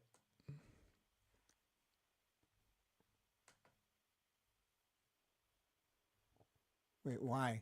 Why is it 0 of 0? God damn it. Hold on. Refresh. There it is. I just want to like figure out how that works. Like I honestly, I'm like, who reads that statement and goes, he means it, that he's serious right now. It's like, what are you like? I wrote it in the most absurd way possible on purpose. But, you know, I mean, who knows? It doesn't really matter. God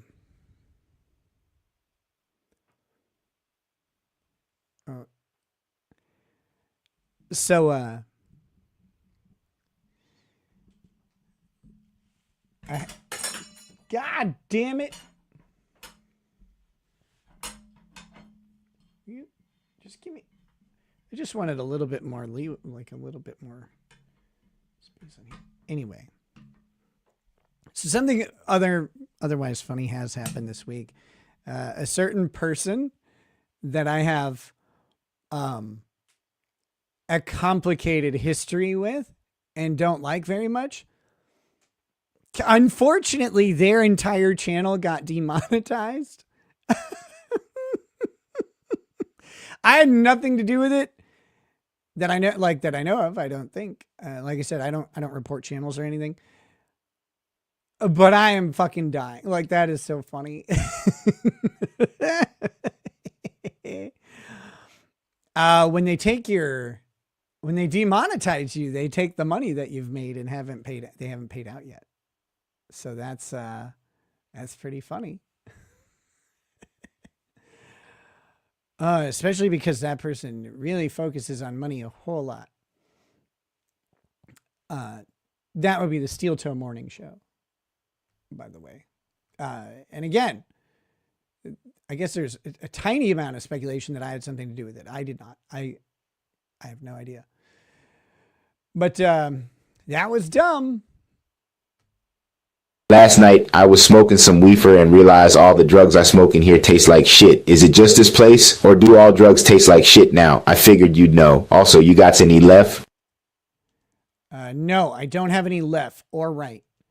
I'm really sorry about how loud that was. My settings didn't get saved because I had to restart, or like the computer force restarted. So like that volume setting was probably really fucking brutal, and I apologize. I didn't mean for it to be like that.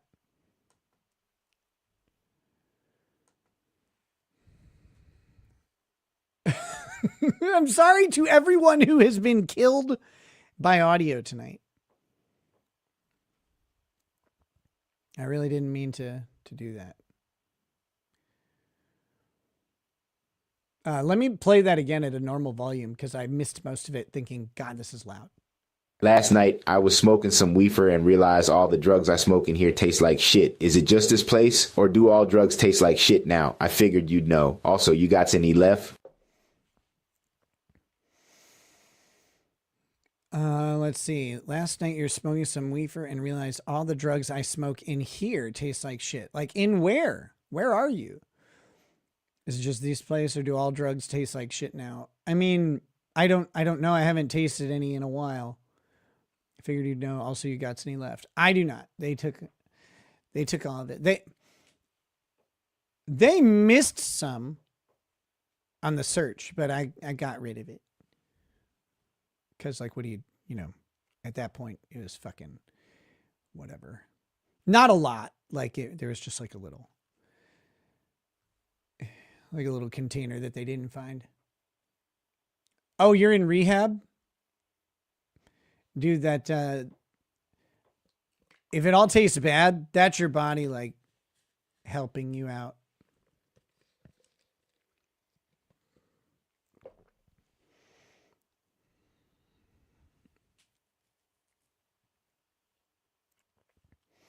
Okay, back to Murdaugh. Sorry, got a little distracted there. Back to Murdaugh. Oh shit, I gotta pull up the rant window. There we go. VSync has rated this stream. Welcome to VSync and everybody over on Rumble. Where is my fucking Rumble Studio window? Where is it? Is it here? No, there it is. The joke is that he's doing drugs in rehab. A lot of people do drugs in rehab. It's not recommended. Galaxy Gas Shop USA says, I'm the Love Cloud pilot. When are you visiting again? You're not the Love Cloud pilot, but that's okay. That was a ton of fun. I don't know. That's an interesting story. I don't know that I'd do it again.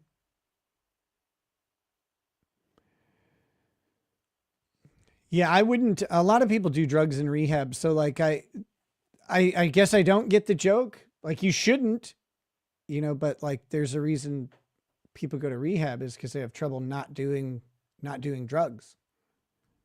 Or other things, like they have trouble with that. And so they kind of get trapped. And, oh my God. Hold on, I'm trying to.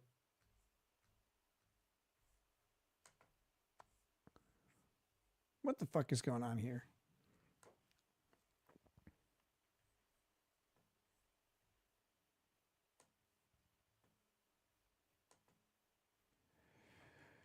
Okay.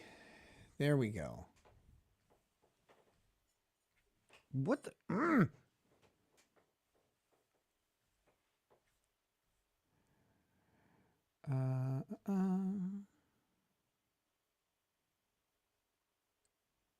There. Okay, sorry, I got that organized now.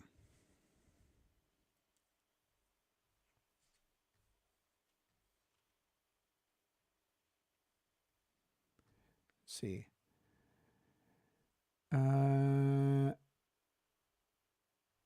You've never been to rehab. I figured they would be strict about having drugs. They are, of course.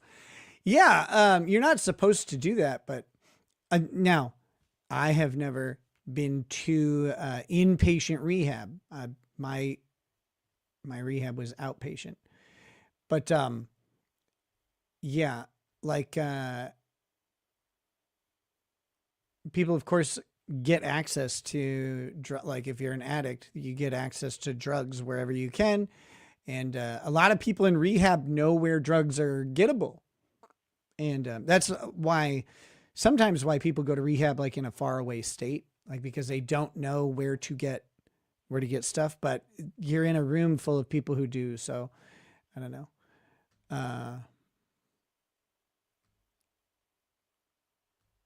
Let's see. Random unbreaded commenter says, but he smuggled it in so it tastes like ass. Oh, gross. Oh, is that the joke? That's a good joke.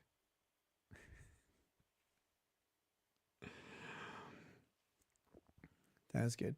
Okay, back to this. This is very important. We need to get back to this Murdaugh thing. Okay, so Juror Z, who submitted one of the affidavits Murdaugh attached to his motion for a new trial, was the first juror to testify on the second hearing date. When asked whether she heard Hill make any comments about the case, Juror Z responded that Hill said to watch his actions and to watch him closely.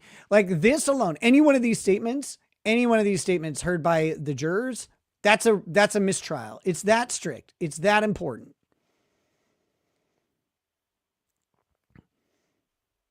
Watch his actions, watch him closely. Juror Z added that Hill said more, but she could not remember anything else. Juror Z explained Hill's statements influenced her finding Murdoch guilty because to me, it felt like she made it seem like he was already guilty. At the state's request, the post-trial court questioned Juror Z about her affidavit, addressing each paragraph in turn. Juror Z's affidavit gave a more detailed recitation of Hill's comments. Toward the end of the trial, after the President's Day break, but before Mr. Murdaugh testified, the clerk of court, Rebecca Hill, told the jury not to be fooled by the evidence presented by Mr. Murdaugh's attorneys, which I understood to mean that Mr. Murdaugh would lie when he testifies. See, that's a problem. You can't do that.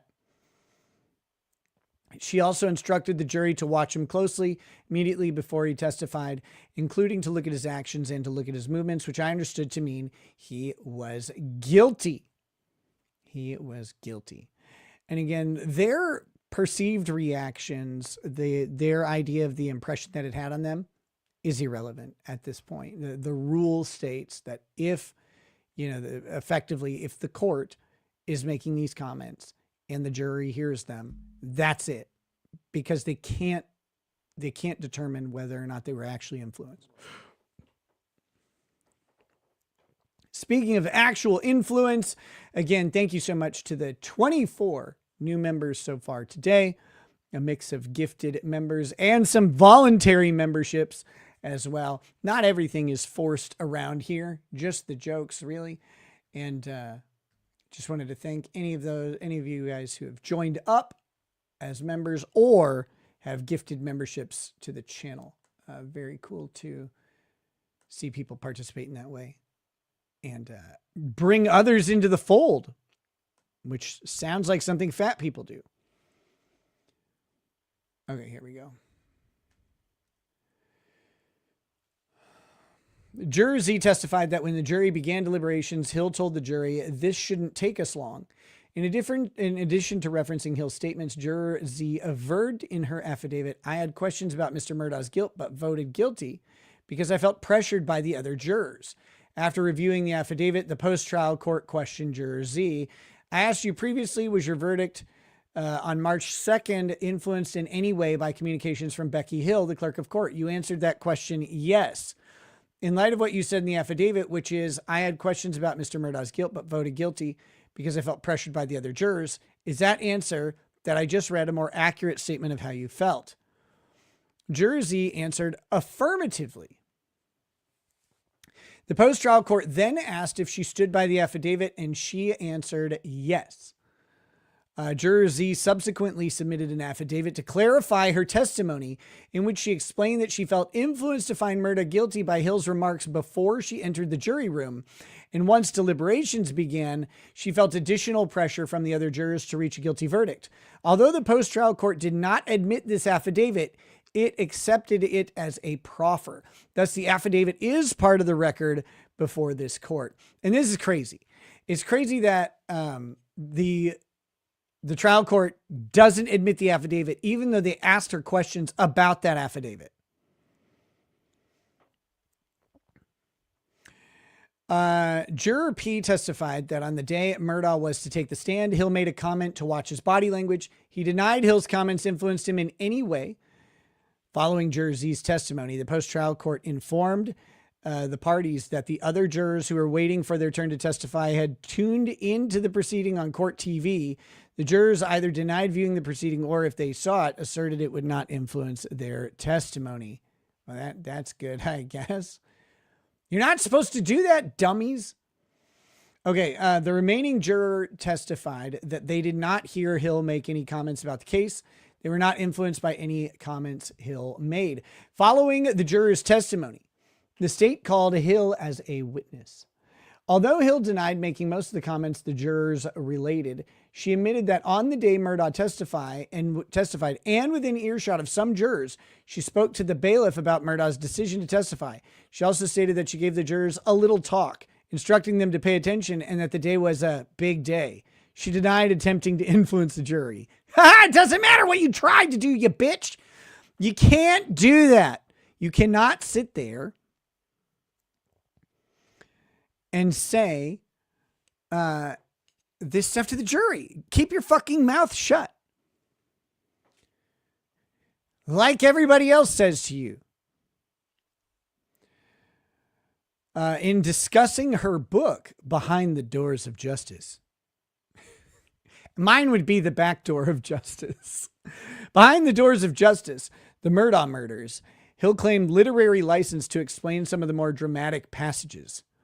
She denied wanting a guilty verdict because it would sell more books, claiming the outcome of the trial did not matter to her, but she acknowledged as true a passage in which she stated she believed Murdaugh was guilty, but was concerned he would be acquitted because of his family's goodwill in the community.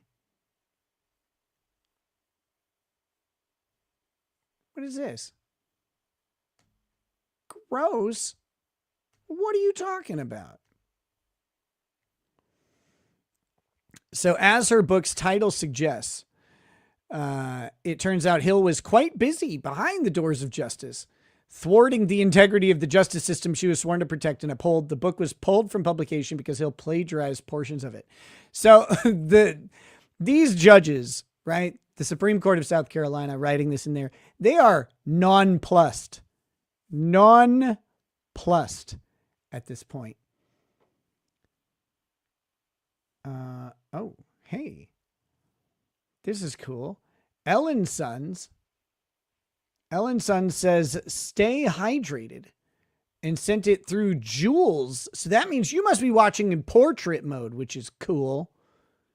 Very cool. Thank you, Ellen Son, for that. Man,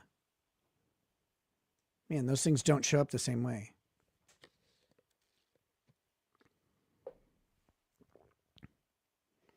And Miss Sparkles sent sparkles for 2 jewels. 2 jewels. I think are jewels like, aren't they like a penny? That's amazing.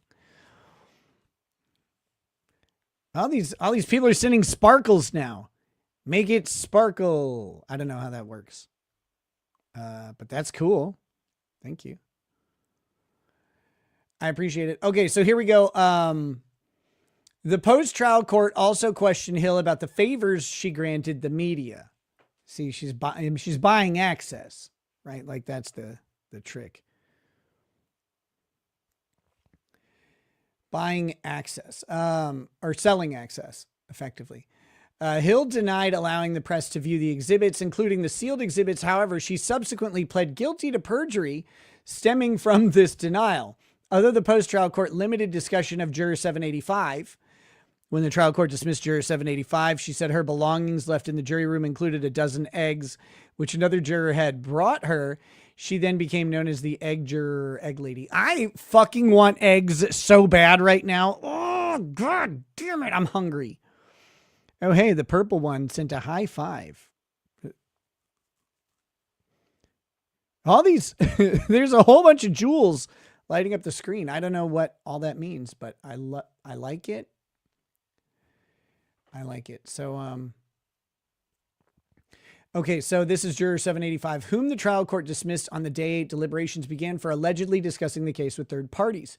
It allowed Murdaugh to question Hill about bringing to the trial court's attention social media posts that Hill mistakenly believed were from Juror 785's ex-husband. Hill claimed that the juror was very talkative while Hill walked her to the trial court's chambers and volunteered that there were restraining orders on her ex-husband when they divorced. In response to the post-trial court's questioning, Hill continued to deny initiating or engaging the juror in discussions on these matters. Too bad you have all that perjury. Girl power for 300 joules. Thank you, Miss Femnital. Although I disagree with the message. Women should have no power. Rhonda McElveen, the Barnwell County Clerk of Court who assisted Hill with the trial, testified that Hill repeatedly told her she wanted to write a book so she could buy a lake house, and a guilty verdict would be the best way to sell books. McElveen testified that after hearing Hill had given a juror a ride home, McElveen counseled her that it was inappropriate, very inappropriate to do that. Bush says, dude, I got eggs. I'm going to make an omelet tomorrow morning. Tomorrow morning I can make eggs after I go give blood.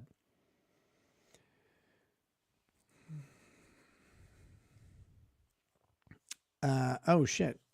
Mad Miss Hatter says, how come I'm not green? Member for 2 months. That's a good question because, apparently you do have it. Miss Sparkle says, F for that take, Nick. Wait, are you talking about women not having any power? I thought you guys were into that.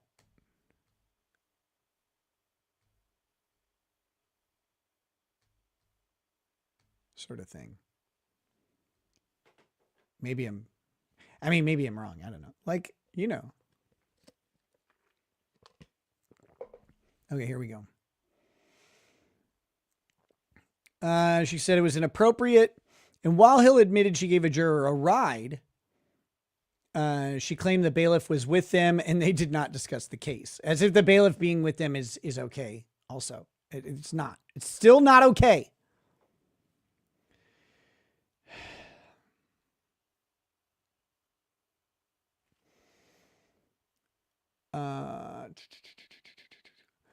Although McElveen,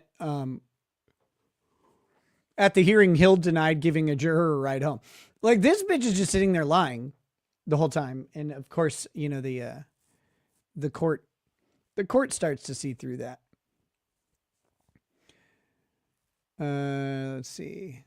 Although McElveen did not hear Hill say anything inappropriate to the jurors, she stated that Hill made comments to her, staff, and media members strikingly similar to those that Juror Z reported, such as advising them not to be fooled by Murdaugh's attorneys and to look at Murdaugh's actions and movements while he testified. Finally, McElveen testified that Hill seated a writer with court personnel. This writer wrote the foreword for Hill's book. Next, Murdoch called the alternate juror to testify.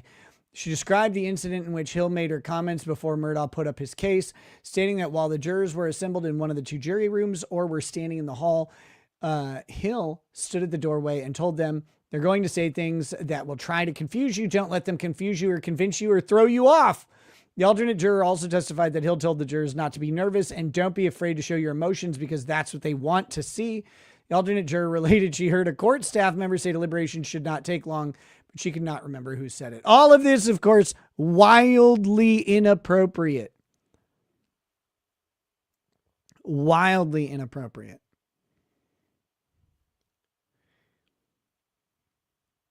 You guys are going nuts with all these jewels. I guess that's like a new thing here, I think. In its order, the post-trial court declared the burden was on Murdaugh to show both an external influence on the jury and prejudice from that influence. That's not the rule. That was wrong. It then found Hill made improper comments to the jurors on the day Murdaugh testified, e.g. this is an important day or this is an epic day, and that they should watch Murdaugh's body language. The post-trial court determined Hill's denial of making these statements was not credible, finding Hill wanted to write a book, which she believed a guilty verdict would help sell. She was attracted by the siren call of celebrity. Aren't we all?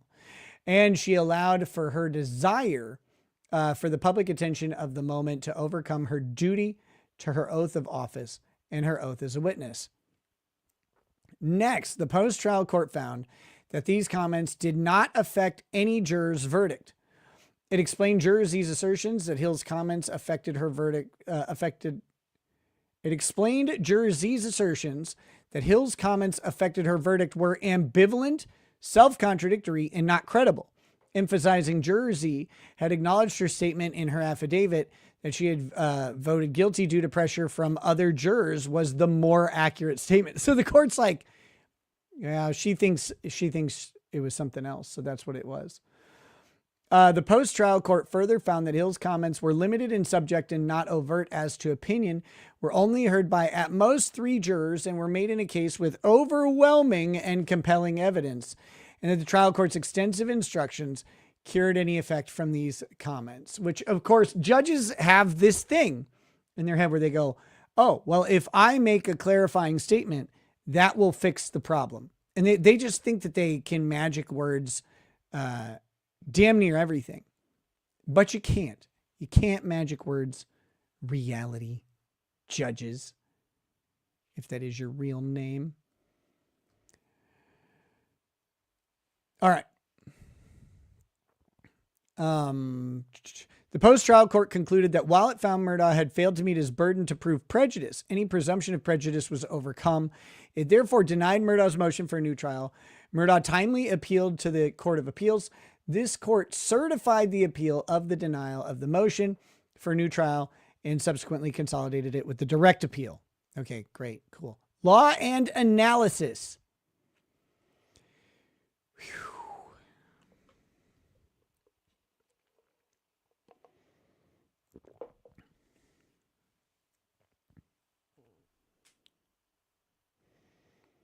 There's all these emotes that are coming in. Clumsy Clairvoyance says if any defense attorney would have done what Becky did, they would have made prison time. No mistake. Yeah. It's amazing how I think she's on probation, right? She did get a conviction, but it was like 6 months or something.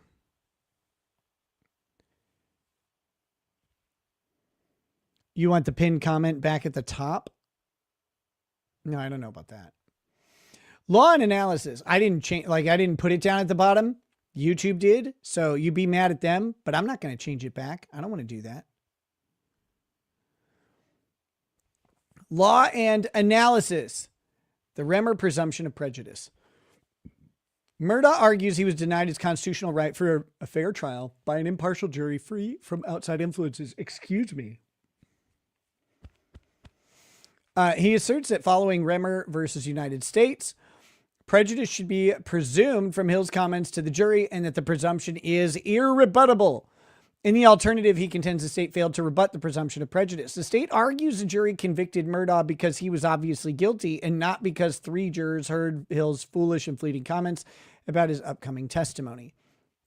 It contends that the post-trial court correctly declined to presume prejudice and any presumption of prejudice was rebuttable. We agree with Murdaugh.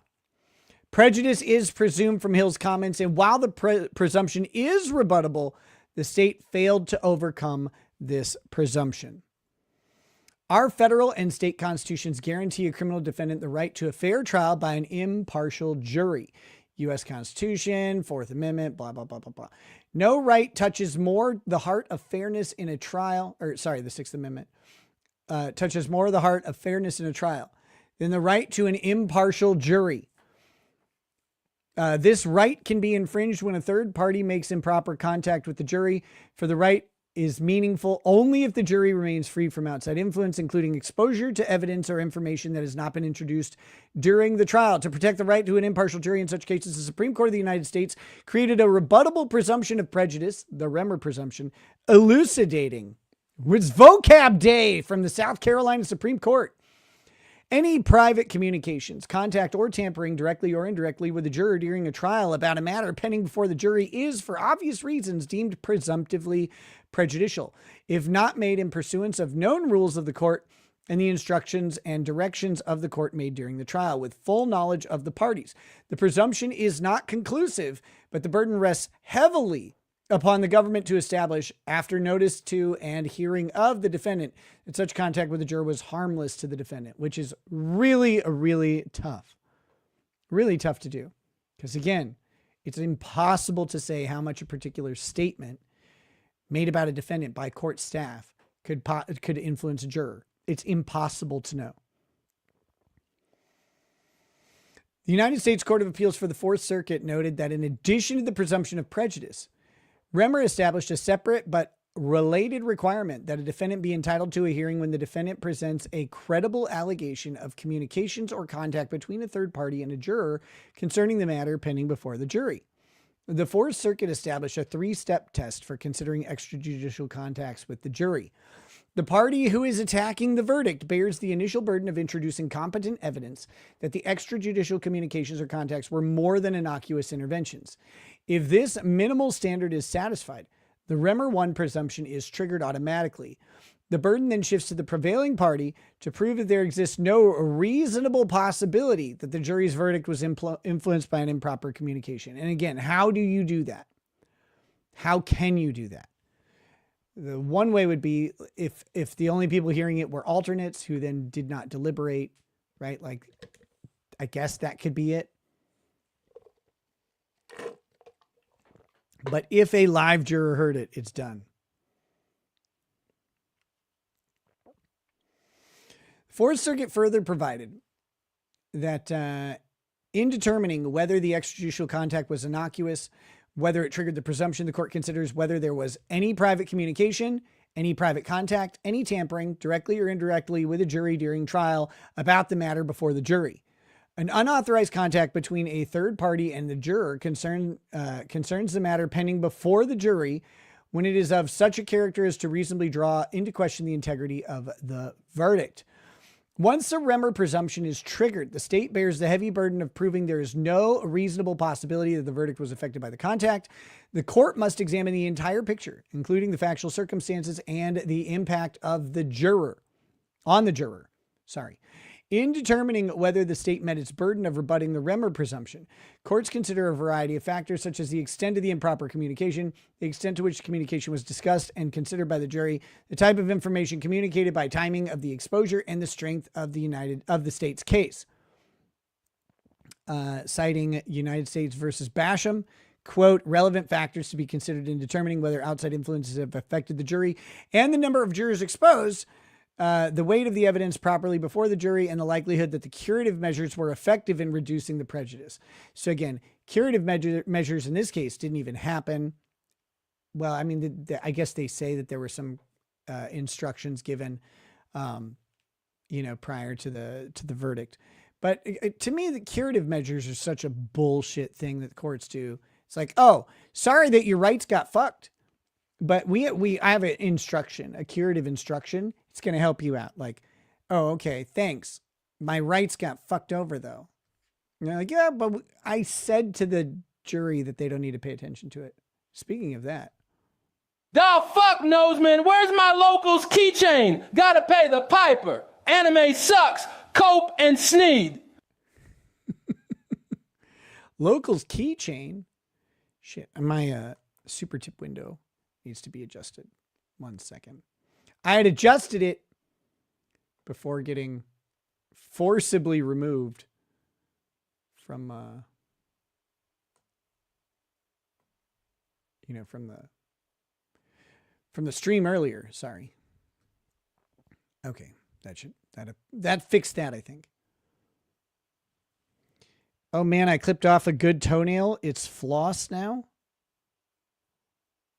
Wait, what? What are you talking about? You don't floss with a toenail. That's disgusting. Okay, anyway, back to this. Here we go. Yes. Curative measures. The extent of the communication is the most important factor. And, maybe one statement, depending on the statement, might not be sufficient to merit a new trial. But the more statements that are made, and it doesn't have to be many at all. The more statements that are made, the more likely it is. In Parker versus Gladden, the Supreme Court recognized the extreme prejudice inherent in statements concerning the matter at trial when made by an officer of the court. The Supreme Court did not apply the Remmer analysis. There, a bailiff who oversaw a sequestered jury during an 8-day trial stated to a juror in the presence of other jurors, "Oh, that wicked fellow, he is guilty." The bailiff also told another juror, if there is anything wrong in finding petitioner guilty, the Supreme Court will correct it. At least one juror or alternate overheard the statements. In rejecting the state's argument that no prejudice was shown, the Supreme Court explained this argument overlooks the fact the official character of the bailiff, as an officer of the court as well as the state, beyond question carries great weight with the jury, which he had been shepherding for 8 days and nights. Although the Supreme Court noted the 26-hour jury deliberations and one juror's testimony she was prejudiced also supported the trial court's finding of prejudice, it held that the unauthorized conduct of the bailiff involves such a probability that prejudice will result that it is deemed inherently lacking in due process. So this is different from the Remmer test that they have. The Remmer test presumes prejudice. This one's saying this statement alone doesn't even need to go to Remmer. It's so prejudicial on its face that the whole thing, collapses. It further recognized that it would be blinking reality not to recognize the extreme prejudice inherent in such statements that reach at least 3 members of the jury and 1 alternate member. However, not all comments by officers of the court are prejudicial. In Green, a juror asked a bailiff what would happen in the event of a deadlock, and he responded the judge would likely give them an Allen charge and ask if they could stay later. While the Court of Appeals held the state overcame the Remmer presumption, this court held the bailiff's comments did not trigger the presumption. We explained that our unwillingness to categorically apply the Remmer presumption of prejudice stems from our view that not every inappropriate comment by a bailiff to a juror rises to the level of a constitutional error. See, and this is where I start to diverge from the court a little bit, because I think any inappropriate behavior by the state is reversible error. That's my opinion. That's not how it's applied, but that's my opinion. To me, it's crazy when they go, well, I know that your rights were impacted here improperly by improper intentional actions of the state, but it was harmless error. Too bad. That's crazy to me.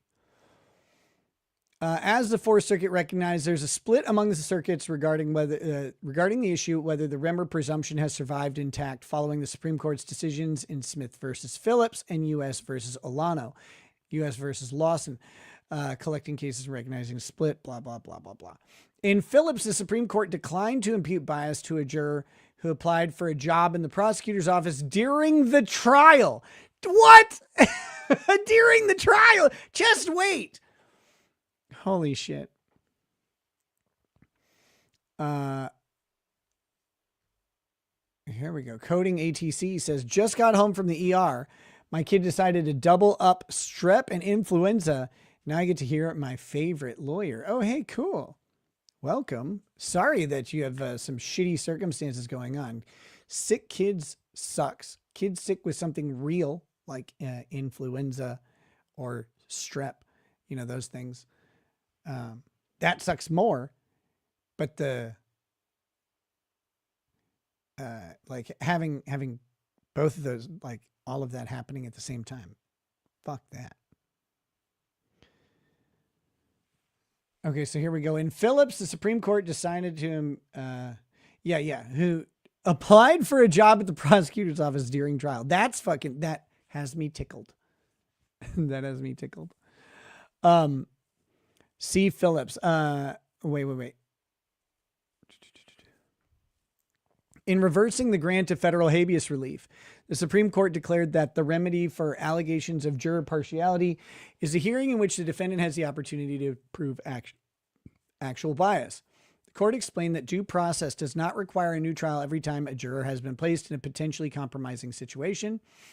Instead, due process necessitates a jury capable and willing to decide the case solely on the evidence before it, and a trial judge ever watchful to prevent prejudicial occurrences and to determine that the effect of such occurrences when they happen. So this is citing Allen versus U.S. And then in both Phillips and Olano, the Supreme Court noted the case's procedural postures inform the outcomes. Of equal importance, this is Phillips. The case is a federal habeas action in which the trial court's findings are presumptively correct under 28 U.S.C. 2254D.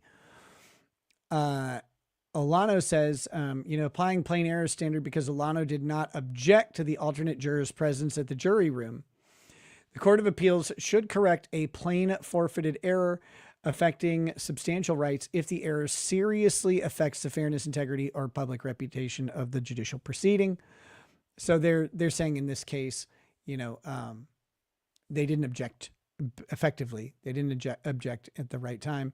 And so then they're saying that, okay, but if it substantially affects their rights, they should have the opportunity anyway. Okay, so blah blah blah. In Olano, the Supreme Court considered whether the presence of alternate. This is a lot. This is getting extensive, and I might skip through this because we know this part. What I'm interested in is the financial crimes. The financial crimes are the critical thing to me. What are they going to do with the financial crimes in the retrial? Because if they're going to let them in, I'm going to bash my brains onto the desk until I'm dead. I don't know if I want to keep reading all of this analysis. Like the analysis here is pretty straightforward. Did she make the comments? Were they more than innocuous interventions? I think we know the answer to that is yes on both of them. And that's key. I'm actually not going to sit and read all of this. We're going to get to I want to get to the financial crimes as guidance. Here we go. So I'll read the summary here of the prior section. It was just, it was like another 10 pages. Yeah, we moved about 9 or 10 pages. So here we go. In summation, Murdaugh met his initial burden of establishing Hill's comments to the jury were more than innocuous interventions, triggering the Remmer presumption of prejudice and shifting the burden to the state. The state simply was unable to meet this heavy burden of proving that there exists no reasonable possibility that the jury's verdict was influenced by these highly improper comments. To implement the heavy obligation of the party who seeks to rebut the presumption of prejudice, we have prescribed that the proof must establish that there is no reasonable possibility that the verdict was affected by the contact. Accordingly, we hold that Murdaugh's right to a fair trial by an impartial jury was violated, and the post-trial court erred in denying his motion for a new trial. Okay, we knew that. Here's the thing I'm curious about. Evidence of Murdaugh's financial crimes. Admiral Smoothrod has rated the stream. I don't know why I like that name so much, but it's fantastic. Welcome. Welcome, Admiral Smoothrod and viewers. The rod may be smooth, but the treatment is rough. Evidence of Murdaugh's financial crimes. Because we order a new trial on the basis of Hill's improper influence on the jury, on appeal from the order denying Murdaugh's motion for a new trial, it is not necessary that we address the evidentiary issues that Murdaugh raises on appeal from his convictions and sentences. We elect, however, to offer the trial court on remand the following guidance regarding the admissibility of evidence of Murdaugh's financial crimes. This is important because they know he's going to get found guilty again, and they're going to bring this back on appeal. If they don't address it now, it's going to be appealed. And they don't want to do another retrial. So they're going to give guidance to the court here. So footnote 13, which is where that ended off, says, in addition to Murdaugh's challenge to the trial court's decision to admit evidence of his financial crimes, Murdaugh appealed the trial court's decision to 1, allow the state to question a witness on redirect examination about the witness's knowledge of Murdaugh's financial situation. 2, admit evidence of firearm and tool mark analysis expert testimony. 3, admit evidence of 4 firearms seized from Moselle. 4, admit evidence of a blue raincoat collected from the home of Murdaugh's mother and gunshot residue expert testimony related to that residue or that raincoat. And 5, allow the state to question Murdaugh on cross-examination as to the reasons he did not reveal until trial his presence at the kennels on the night of the murders. And 6, admit evidence of an iPhone demonstration during the state's rebuttal case. So he challenged all of those things. I don't think he wins on all of them. But let's see what we've got. Let's see what we've got here. At the time of the trial, Murdaugh had been accused of and indicted for numerous financial crimes. Although he had not at that time been convicted of anything, after trial, he pled guilty to the financial crimes in both state and federal court.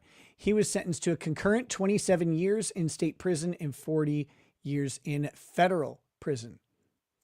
The state sought to admit evidence of these financial crimes during Murdaugh's murder trial for the purpose of showing his motive for committing the murders. The state filed a pretrial motion in which it argued the evidence demonstrated Murdaugh accrued substantial debts over a period of years, and to cover those debts began engaging in illicit financial crimes involving theft and misappropriation of money from his clients and his own firm. The state emphasized that several series of events unfolding in the weeks and days leading up to the murders threatened to expose Murdaugh's financial crimes. The state wrote in its motion, all of these factors start to converge on June 7, 2021, the date of the murders. The state explained its motive theory. The murders served as Murdaugh's means to shift the focus away from himself. Didn't work. What a shitty plan that was. Away from himself and buy himself some additional time to try and prevent his financial crimes from being uncovered. Yeah, so the state's theory is literally like, Murdaugh's like, oh, they're going to uncover my financial crimes. Let me go ahead and murder my wife and child. That motive never made sense to me. I still don't think the state ever presented any evidence of that. Like, there's a lot of ways to get attention off of yourself. One of them is murdering your family, but there are other ones that could be tried. Let's see. All right.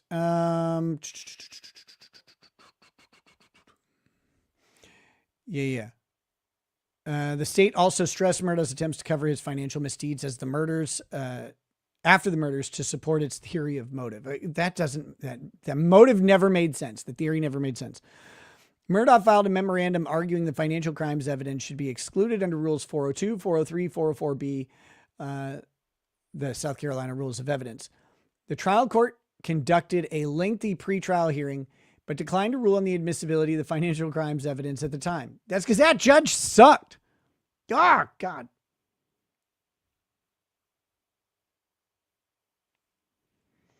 Admiral Smoothrod says, I met Nick at his live event in Vegas a few years ago. I was a Tim Pool lookalike with the red jacket and black beanie.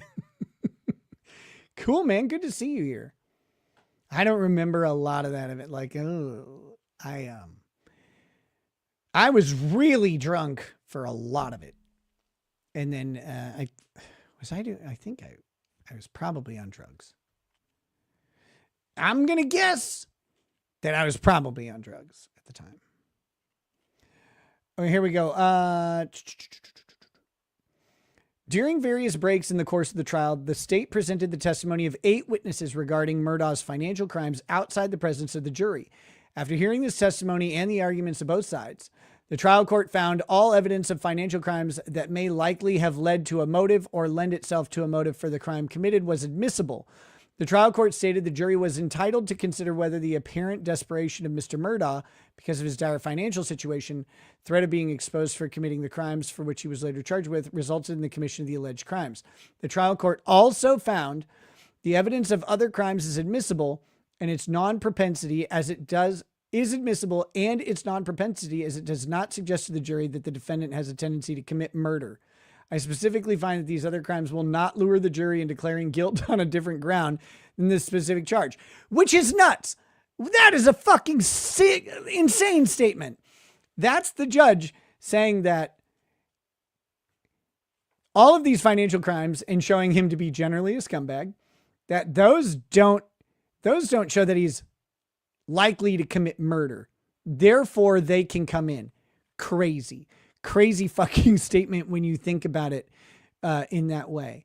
Because why are they bringing the financial crimes? To show that he was likely to commit murder. That's exactly the purpose. So that statement is contradictory on its face. God, I fucking hate this judge. Let's see. The trial court also found... where did I... Yeah, the evidence of other crimes is admissible and it's not... Wait, I just read that. All right. The trial court found that the evidence had sufficient probative value that, again, saying that the evidence of the financial crimes would not be enough to lure them into a murder conviction, but then saying that the trial court said that the evidence of the financial crimes had probative value on whether or not he committed a murder is crazy. Trial court found the evidence had sufficient probative value that was not substantially outweighed by any danger of unfair prejudice. The trial court issued a written order setting forth its ruling. The state then presented testimony to the jury from the 8 witnesses who testified earlier, along with 2 additional witnesses. And we have a footnote here.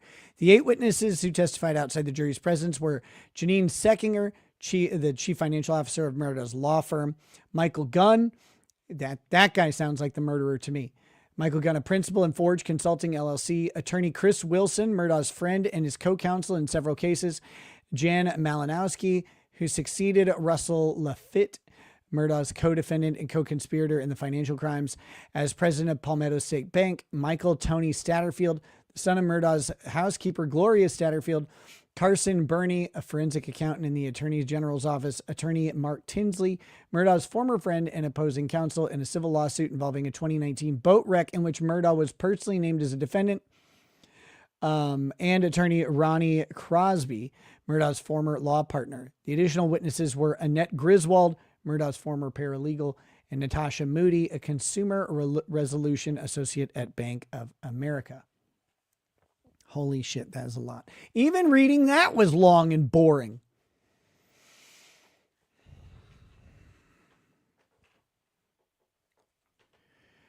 Arc Lux says, I look like I could go for some of Kurt's cooking right now. I'll allow it. I'll allow it. I'm starving. God, fucking.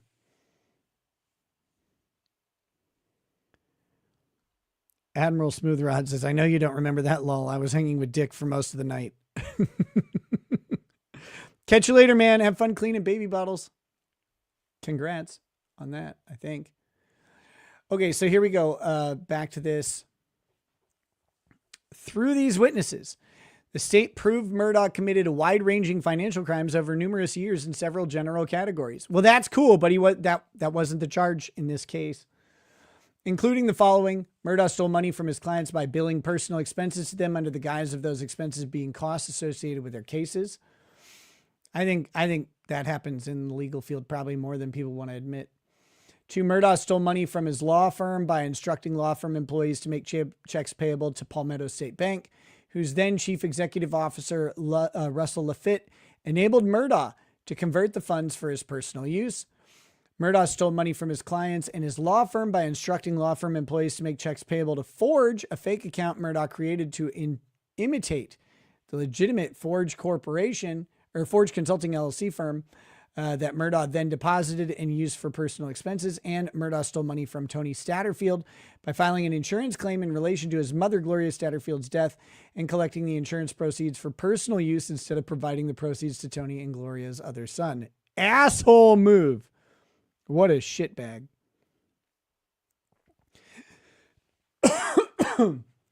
The state also presented evidence to the jury that Murdaugh's years of stealing money in these ways was about to be exposed. For example, law firm employees testified they asked Murdaugh on at least 2 occasions in the weeks leading up to the murders about discrepancies in his financial disbursement documents in individual cases. Jamie Seckinger, the firm's chief financial officer, testified she confronted Murdaugh in the morning of the murders, stating, I have reason to believe that you received attorney's fees in certain case directly to you, and you need to prove to me that you did not. Other evidence indicated Seckinger was referring to $792,000 in missing attorney's fees the firm was supposed to receive from Murdaugh's co-counsel Chris Wilson. The state also presented evidence that Mark Tinsley, the attorney representing the family of the young woman who died in the boat wreck, had scheduled a motion hearing for 3 days after the murders in which Tinsley had sought to compel Murdaugh to disclose his detailed financial records. Murdaugh challenges the admissibility of evidence of his financial crimes under Rules 401, 402, 403, 404B. See Rule 401 of the Rules of Evidence. Relevant evidence means evidence having a tendency to make the evidence or make the existence of any fact that is of consequence to the determination of the action more probable or less probable. These are the basic rules of evidence relatively standard throughout all of the states. Rule 402, all relevant evidence is admissible except as otherwise provided. 403 says, although relevant. What? Oh, I thought I heard something. Although relevant, evidence may be excluded if its probative value is substantially outweighed by the danger of unfair prejudice. And Rule 404b, evidence of other crimes, wrongs, or acts is not admissible to prove the character of a person in order to show action in conformity therewith. It may, however, be admissible to show motive, also like motive, knowledge, special knowledge, stuff like that. As to Murdaugh's relevance objection, the state argues that because Murdaugh was charged with murdering his wife and son, seemingly inexplicable conduct when standing alone, it was important that it offer evidence to explain why he did it. The state, which that's not really a thing, in my opinion. The estate also argues Murdaugh himself placed the issue of motive front and center through his own actions by suggesting to officers who arrived at Moselle on June 7 that the killer's motive stemmed from the boat wreck. So because he said at one point that he thought that the killer's motive came from the boat wreck in which a young girl died, that opened up all of the testimony about financial crimes, which is fucking crazy. Many K Peen. I'm a Barbie girl in a Barbie world wrapped in plastic. It's fantastic. You can braid my hair and undress me everywhere. Imagination life is your creation.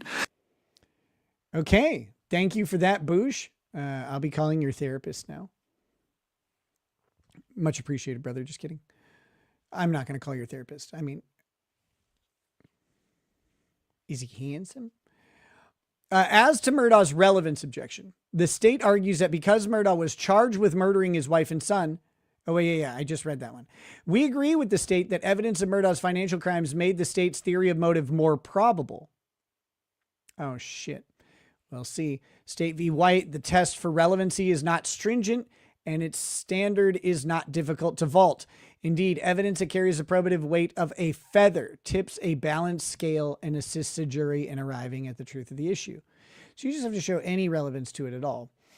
Thus, we find the trial court acted within its discretion in finding the financial crimes evidence was relevant under 401 and admissible under 402. The more difficult question is whether the court should have excluded all or some of the financial crimes evidence pursuant to 404B or 403. We address this question as two distinct categories of issues. This is the meat. This is the juice. This is all the good stuff. I'm starving, you can tell. Meat and juice and bread and cookies. God damn it. Miss Sparkles says, read it with a little more excitement, Barbie girl. No. I didn't read it. The thing read it. All right, so here we go. The first of these categories, whether the trial court should have excluded all the financial crimes evidence, is a point on which not all members of the court would have ruled the same way had we been the trial court. We each agree, however, this was a decision within the discretion of the trial court under the facts and circumstances that existed in Murdaugh's murder trial. Discussing a trial court's proper exercise of discretion. As to the second category, we will address whether the trial court should have restricted the extent to which the state was allowed to present this evidence. That is, whether the trial court should have excluded some of the evidence. We unanimously hold the trial court allowed the state to go too far, or to go far too long and far too deep.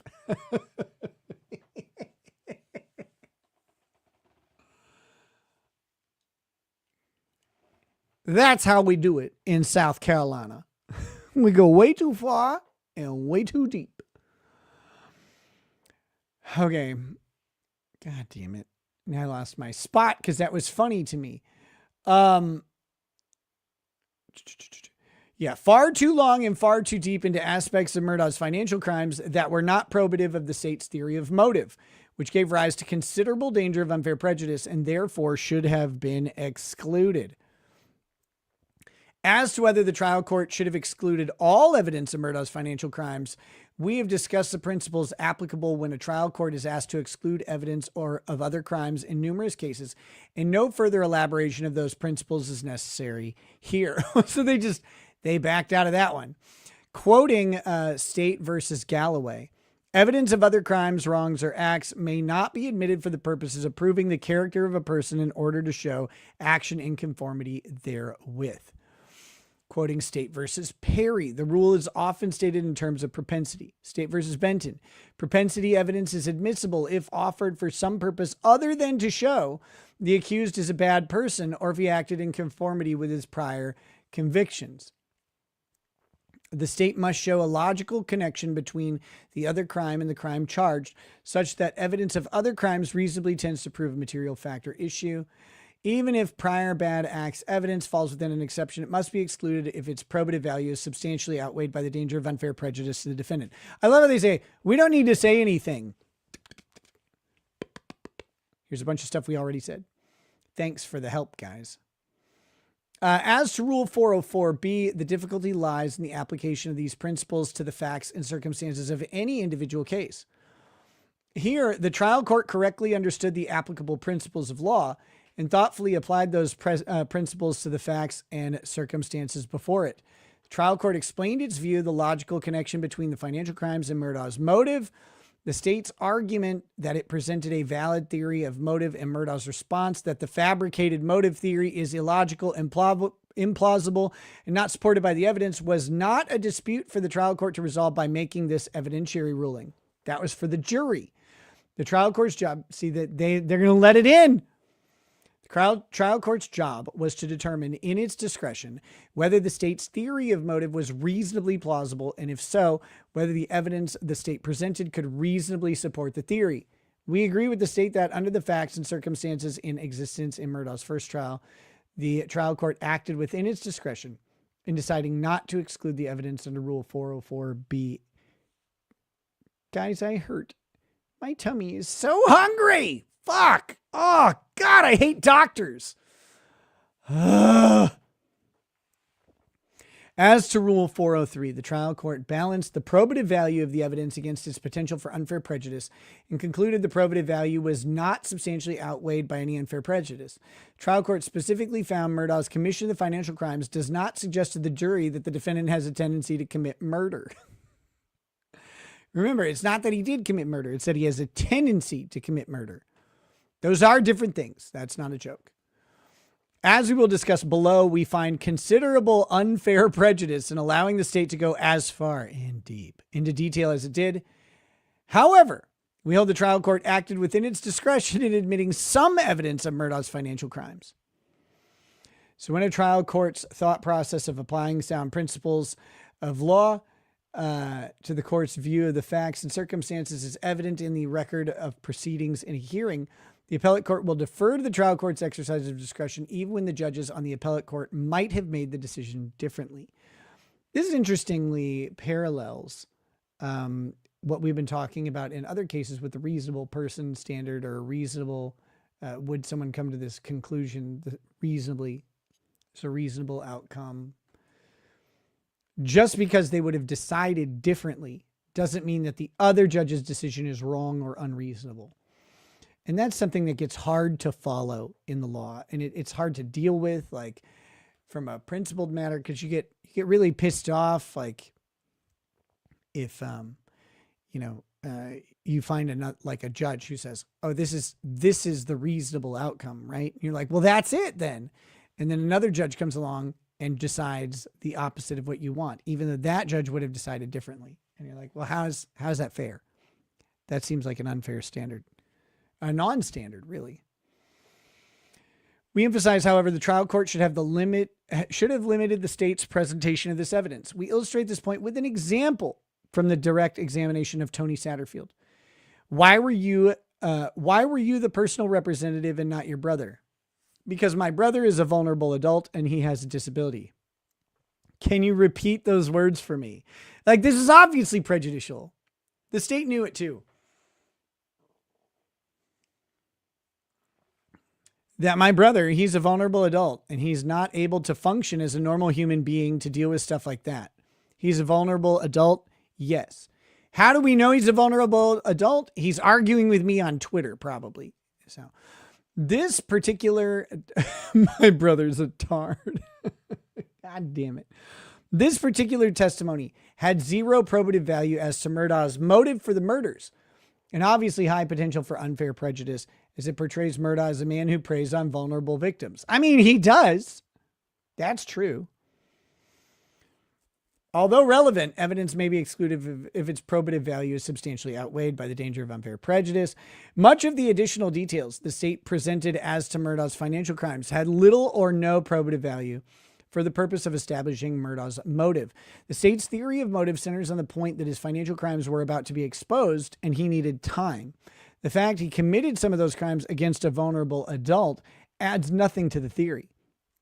To the extent many similar details may have had minimal probative value, that value is substantially outweighed by the unfairly prejudicial sympathy the jury was likely to feel toward this victim. By our calculation, the state spent a total of 12 and a half hours, felt like a billion, of actual testimony before the jury over 10 days of trial to introduce evidence related to Murdaugh's financial crimes.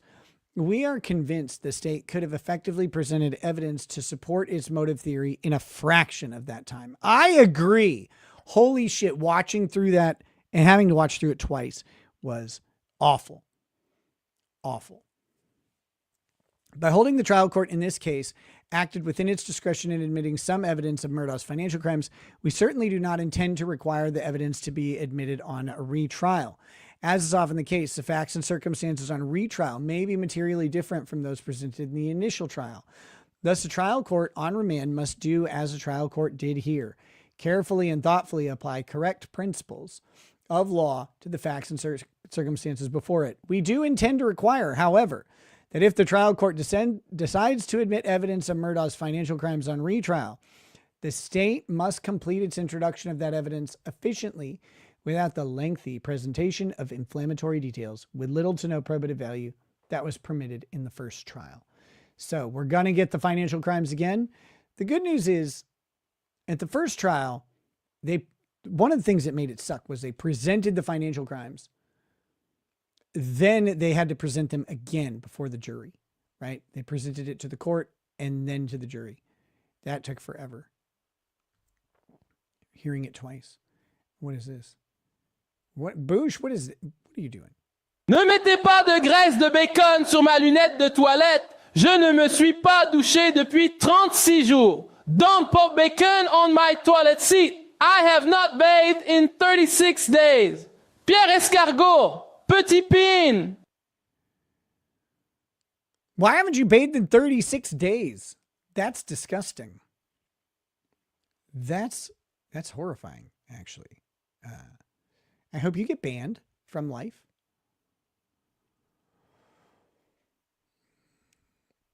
How many years did Murdaugh get for the financial stuff? Like 26 and 40 or something, I think they said.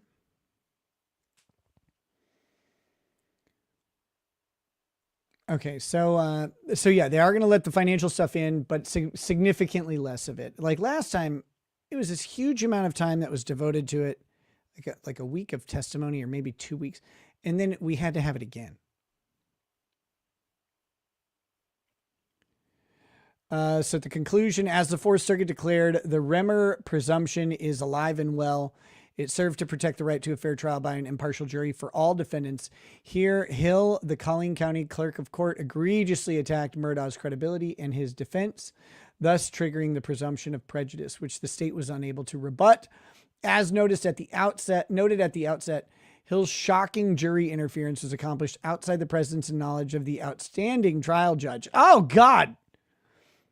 We are accordingly constrained to reverse the post-trial court's denial of Murdaugh's motion and demand remand for a new trial consistent with this opinion. There it is, guys.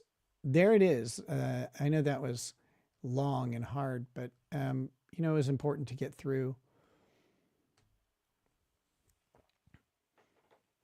Murdaugh gets a new trial, and he should. And he should get a new trial. This case was unduly influenced by an officer of the court clerk being that officer. And, that's it. That's the end of the question, honestly. We have a little bit of guidance on what will happen next, but We're going to get some more Murdaugh. God, that trial was long. That trial was really fucking long. Melissa Jane says, we like things long and hard around here. I agree. That's the way it's supposed to be. We love especially long, hard members, of which we have 24. 24 members for the evening, which is wonderful.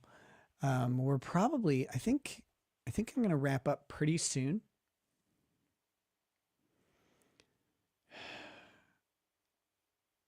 Because I'm starving and it's really getting distracting. So I need to go just like lay down and go to sleep, I think. Did I not watch all that? No, all that? I don't think so. D. Juan says, I'm not interested to watch the trial again. It's a tough one. It depends on the company. I got to watch it with Bronco, which was fucking hilarious. This time around, I don't know that anybody else is going to want.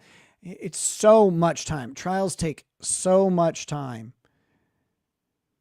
And they get hard to justify in a weird way because of how long they are, right? And they take all your attention too.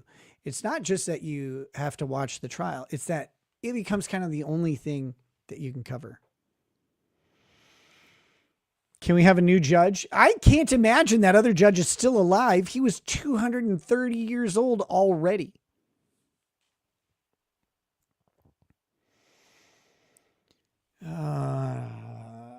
Trying to think if I know there was something else. Ooey 99 is going to get banned from life by murder for saying I'm eating some delicious food right now. Well, I hate you for doing what you did. You know what you did, and I hate you for it. I feel like Nick watched Hey Dude and Saved by the Bell. No, neither of those. Let's see. Nick is going to rage eat a gallon of ice cream. Dude, I am so hungry. So fucking hungry.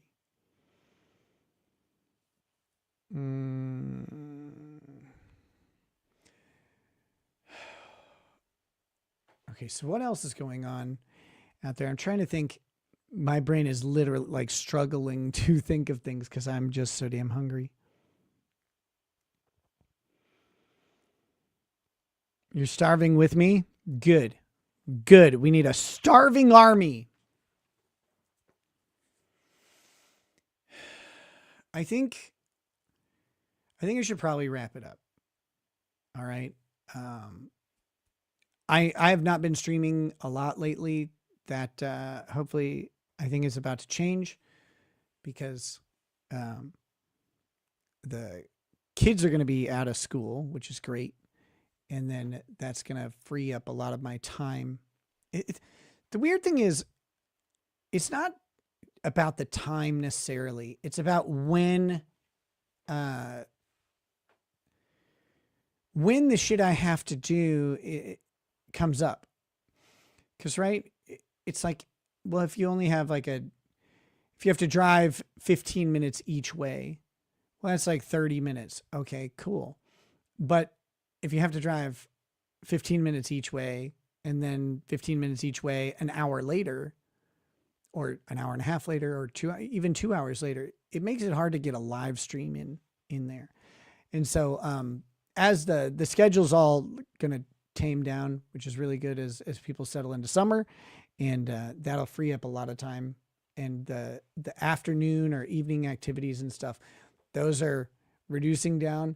There's not as much of that stuff, so I'll have more time going, hopefully throughout the day, to do some more streaming. So, because believe it or not, even though you guys sometimes piss me off, I love y'all. I love hanging around y'all and streaming and keeping up on all this shit. It's hard for me to keep up on some of this shit when I'm not streaming about it too. That's the other problem. Hamburger, cheeseburger, lasagna, pizza, spaghetti, Oh, fuck milkshake, you. ice cream, French fries, pot roast, ramen, eggs and bacon, steak and eggs and buttermilk biscuits. I hope you die. Oh my God. Have a heart attack now. Get killed by a spear. Make it painful. Fuck you. I hate everybody named Sean, obviously, especially when to talk about food. Fatso.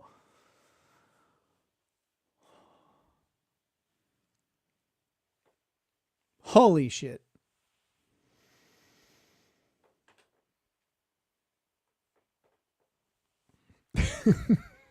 Just kidding. Thank you, of course, for the super chat or super tip. When I see you, it's going to be way more than just the tip. Yeah, that's right. You bought the full beef, motherfucker. God, I'm hungry. I'm so hungry.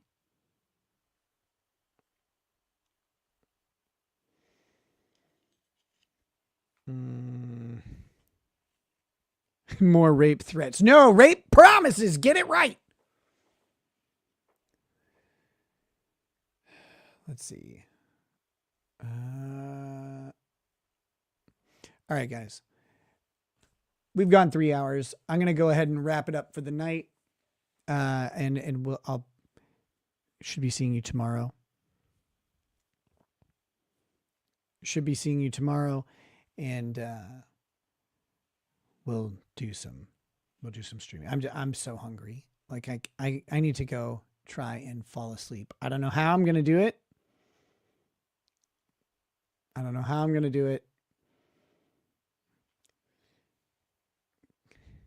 Everybody chatting something to do with food right now.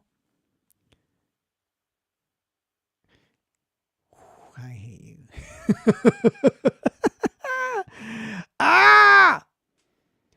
All right, guys. Thanks for hanging out. I'll see you tomorrow after I've eaten. And working on getting a setup for cooking shows again. We got some cooking shows to do, and we'll do that soon. All right, guys. I'll catch you later.